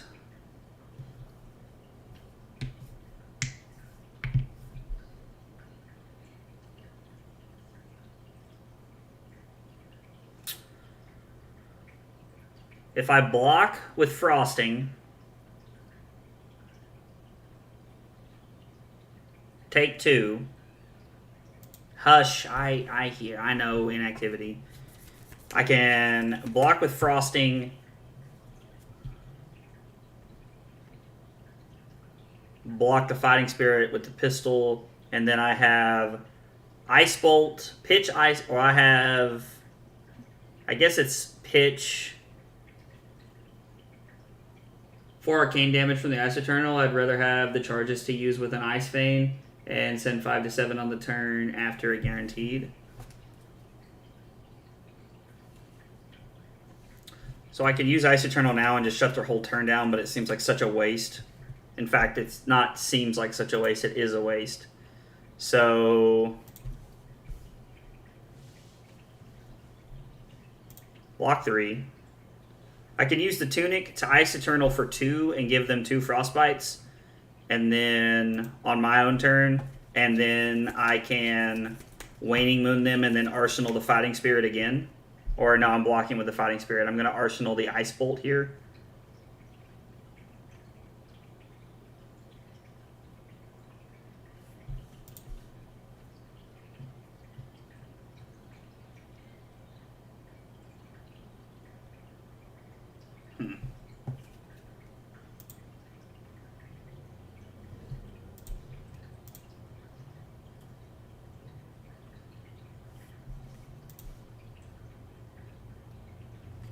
Actually, it might just be better just to like go to 8 here and then put the Frost Hex into play.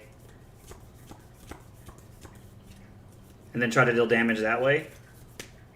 Maybe that's the play. Maybe Frost Hex is where I want to be because then I'm setting up for a longer game. Yeah, that's the better scenario, but all 3 blue Ice Veins have been seen, and having the health to throw a non-blue Ice Vein is anything but guaranteed right now.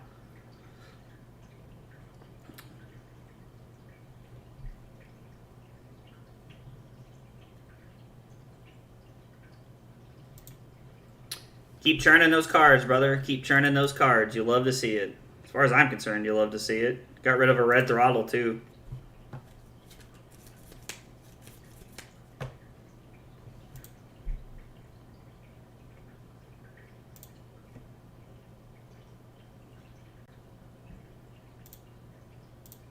So I'm going to go to 8 here.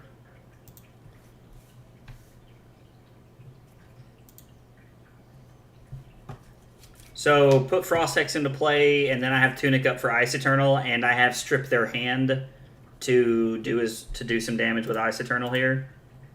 Pretty solid.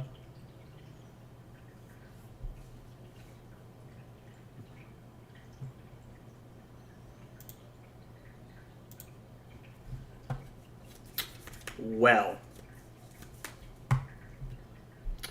this is terrible. Okay.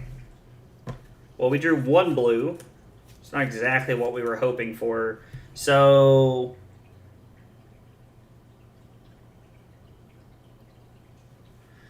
oh my gosh.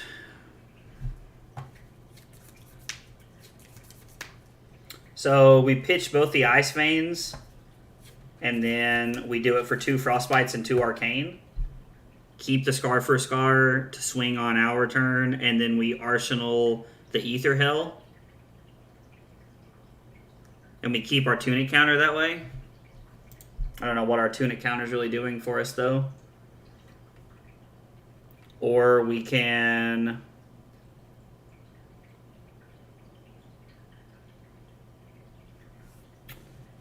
No, it's the most points to do it this way.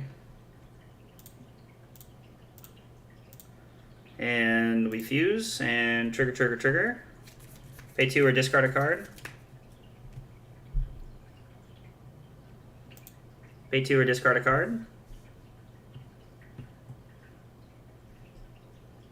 I mean, I was like, worst case for us is that they have 2 blues in their hand.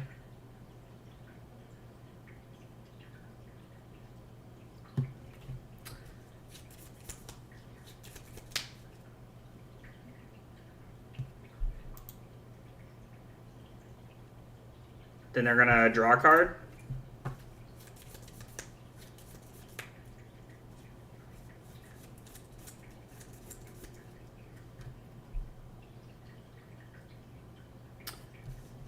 You cannot play that, my friend.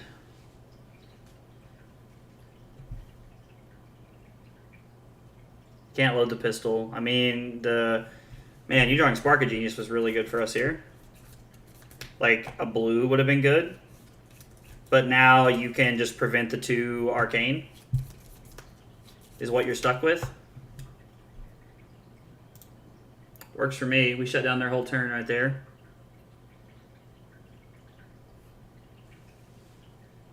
I imagine they're pitching the Spark of Genius here. Spark of Genius in their arsenal isn't really going to do them anything.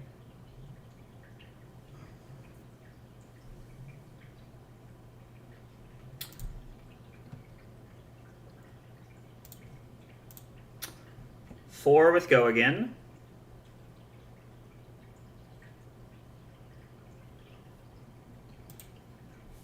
The fact that they want to keep their hand kind of makes me want to Coronet Peak here over keeping the Ether Hell, because I don't think we're really going to be in a great spot.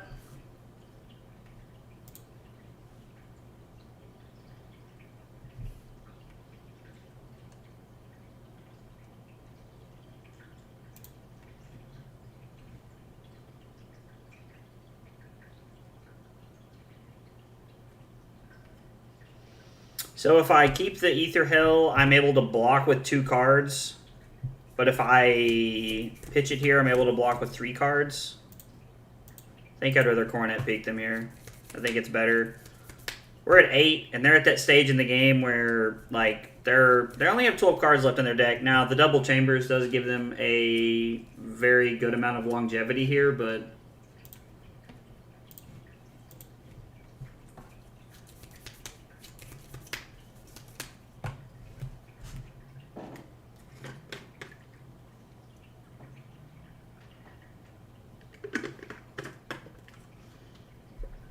Okay.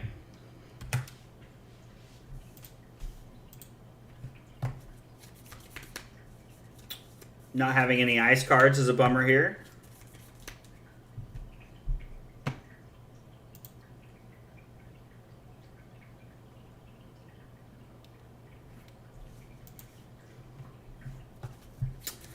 So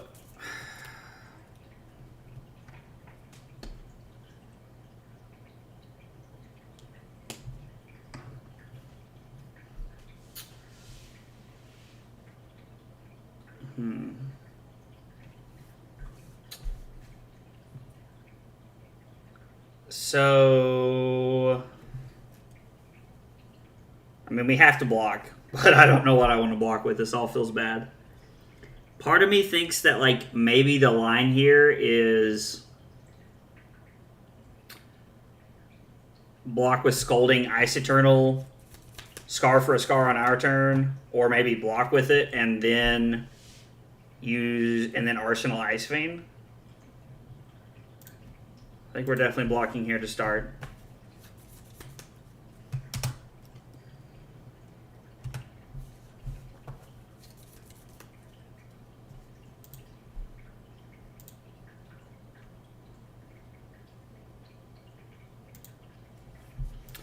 The Ice Veins are left. We've put yellow ones back in the deck, at least 2. This means there's one more red one somewhere in the deck. Ice Eternal was insane there, even with his very suboptimal hand. I mean,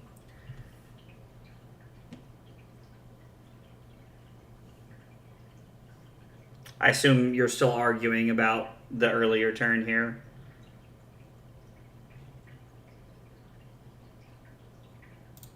Yeah, I think I have to keep this and try and shut a turn down here.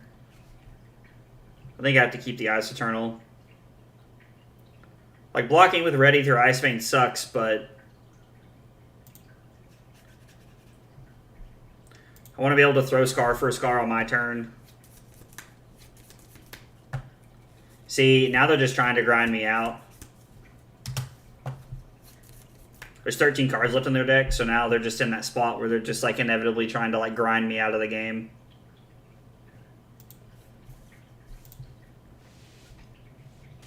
There are a ton of blues left in their deck, so I know that they've pitched a few yellows. So, I mean, like, it's not like they're...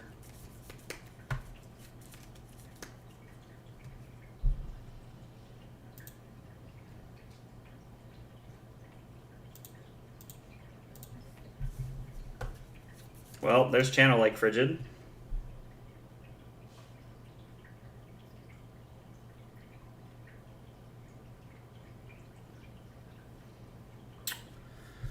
So I think 3 Frostbites. 3 Frostbites block with...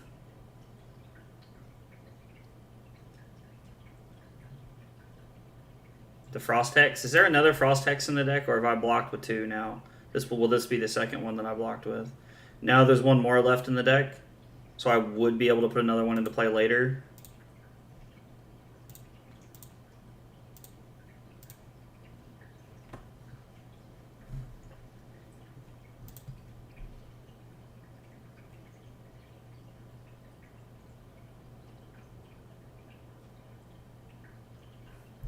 They lost 0 life from the Frost Hex.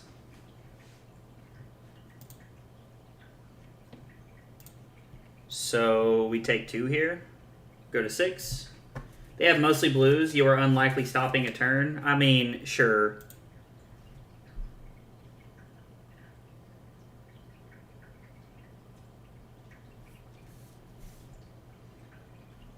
So they take 1 here, go to 13.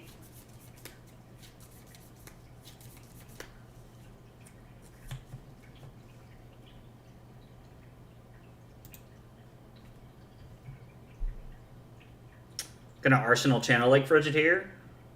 The Tunic counter that we've had for about 20 turns does give me the ability to... Alright. So, pitch Polar Blast to play Channel Lake Frigid. Block with E-Strike.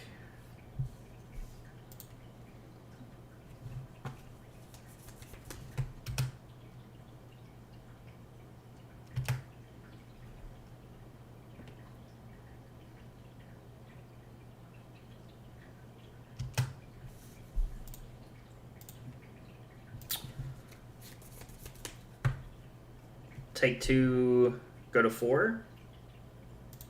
Well, I was wrong. What were you wrong about exactly?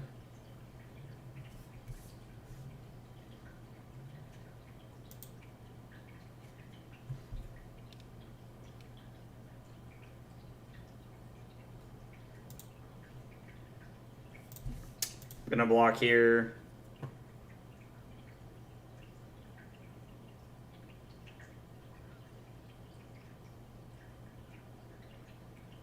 They have to have a yellow or a blue to be able to pistol me one more time, which puts me to 2, which means my coronet peak will get use one more time, and then I'll be able to block with it with me being at 2.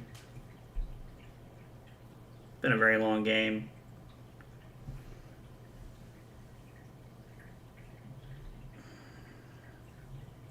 God, my arm hurts. Pass.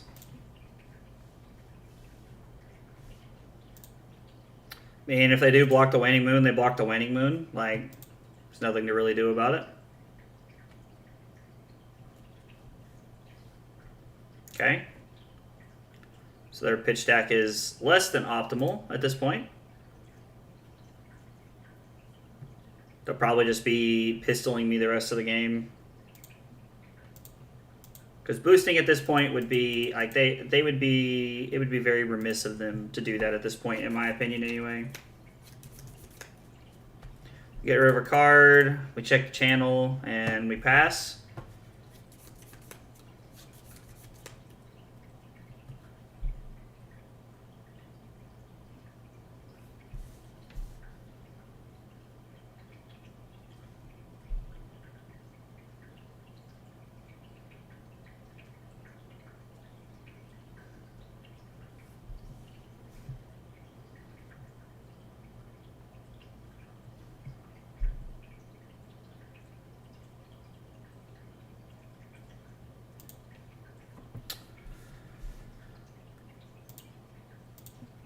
So they pay 2, they get a frostbite, and then they have 2 floating. Yeah, so they have 2 floating and they have a frostbite, which means they can load the pistol and then shoot me once. Well, no, actually they can't because of Channel Lake. So Blizzard and Channel Lake just kind of like shut down their turn completely. I think I want to keep the Cold Snap. Now, unfortunately, we lose the Channel Lake here. I don't really know that there was a way. Blizzard block with Coronet and Tunic. So would have put me to 1 and I would have been able to keep... Wow, yeah, that was a lot better play. Yeah, no, you're completely right. That was the play there. Because I get to keep Channel Lake that way, and I get to keep... I get to keep Channel Lake. Well, if I Waning Moon, I get to keep Channel Lake. I go to 1, and I keep the red Ice Vein there.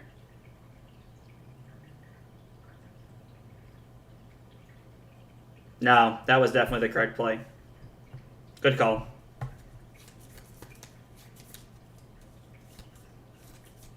Yeah.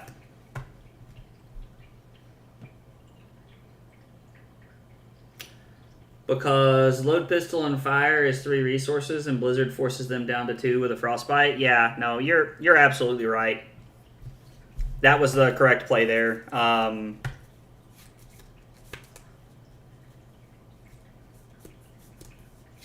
So I would have gotten 2 cards out of their hand, at least, with that play.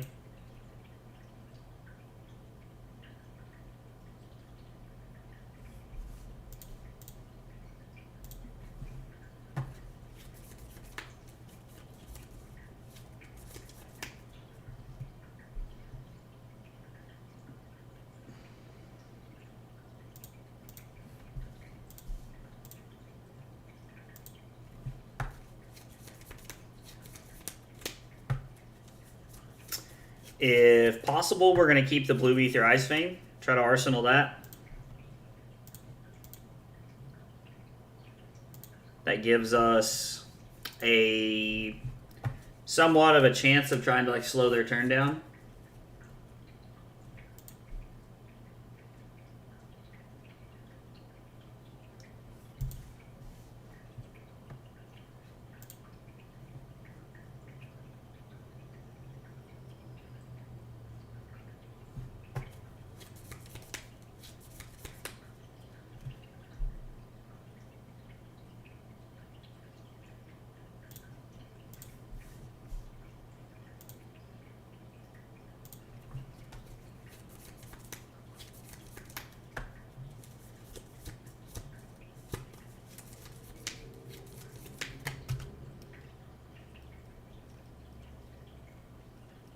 they have another blue in their hand, I definitely would have pitched to load the pistol and then threw Magnetic Shockwave at us. Like, I understand they want to keep cards in their deck, but I think points is what's going to win them this game.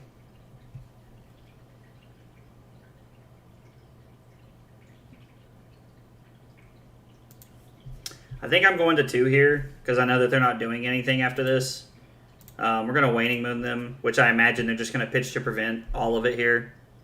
The more cards they keep in their deck, the better.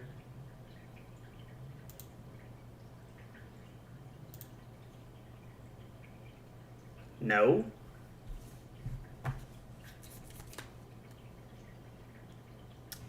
Interesting. We'll Coronet Peak them. And then we'll have Ether Ice Vein.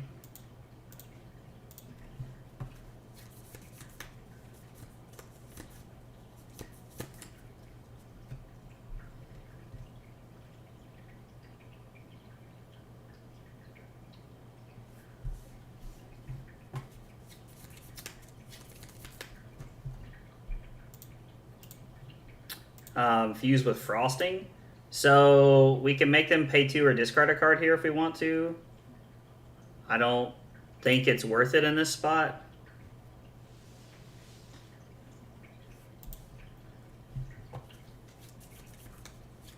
Yeah, the opponent, like, they probably just forgot it's there. Like, honestly, like, is what I'm imagining.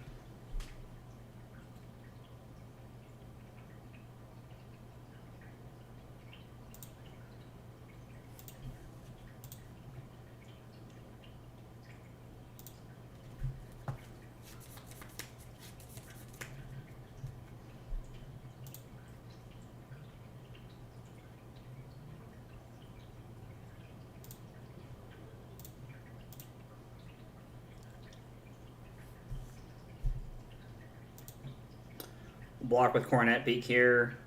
Arsenal the Scolding. I don't think there's a way for us to kill them from 8 when they have AB3, but we can try.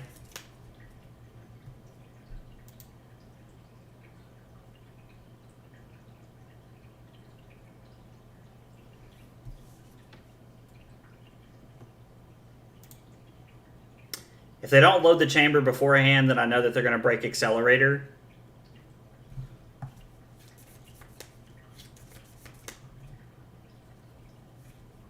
Heart is conceding.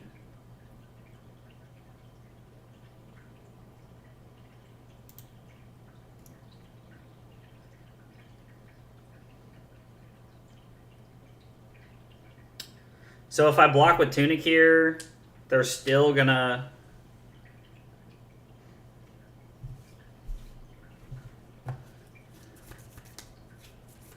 That Heart was kind of troll.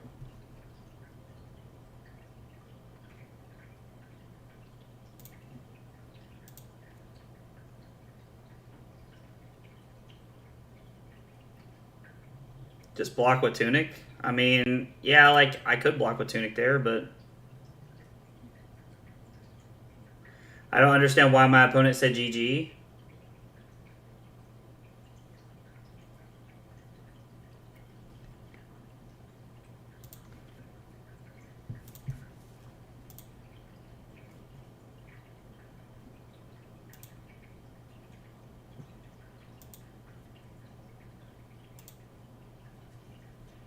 Okay.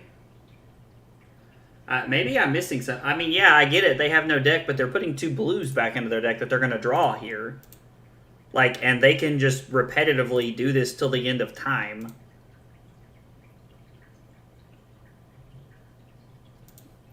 Like, am I missing something here?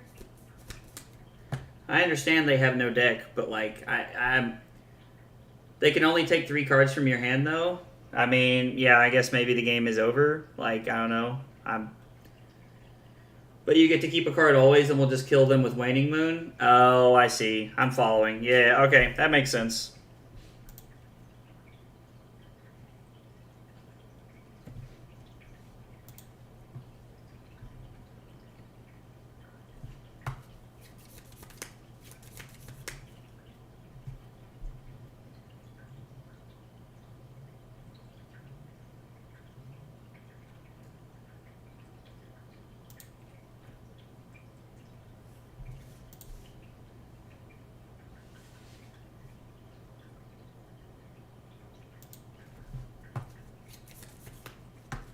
especially with Blizzard and Hypo, is just large enough to win. Yeah.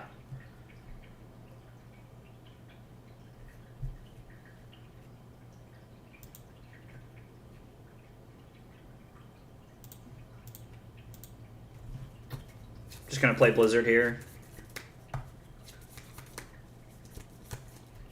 They can only shoot me one more time this way.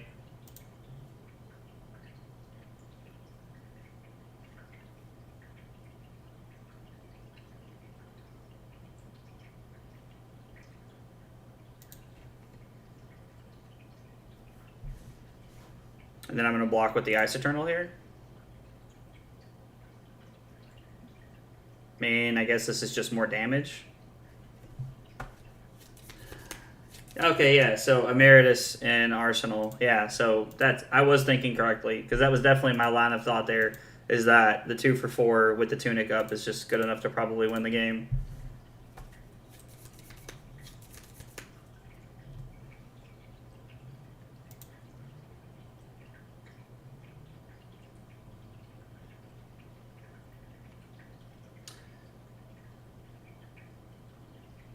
And the Ice Veins just came back around. So right here, this is going to be 4. They block 2, go to 6. They block 2, go to 4.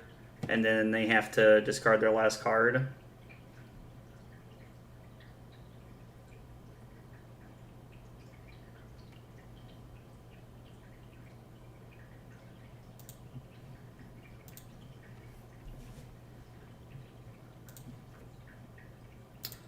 Two Storm Striders here.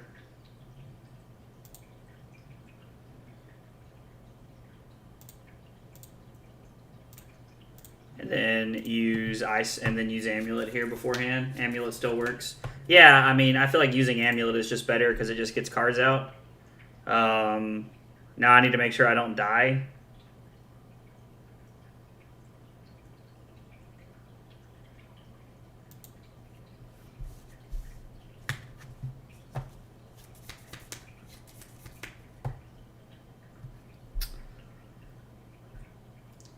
He dies before pistol goes off. So he has no resources. Yeah, and we just have 7.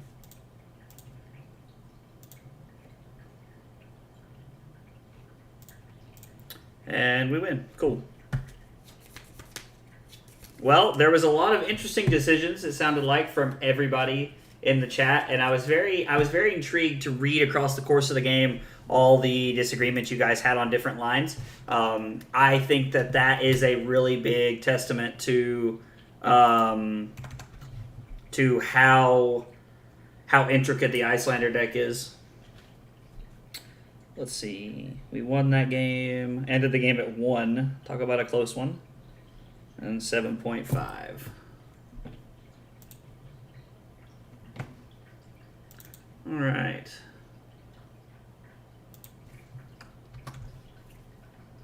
Yeah, 4-0 is a good day. I was thinking about playing one more, but I'm going to be honest. I don't think I've ever beaten Dash playing Iyslander. After beating Dash playing Iyslander like that, I think I'm going to call today. Guys, if you come by and hung out today, I really appreciate it. You guys were a lot of fun to hang out with. Seeing all the different lines and all the different thought processes in the chat was a lot of fun today. So yeah.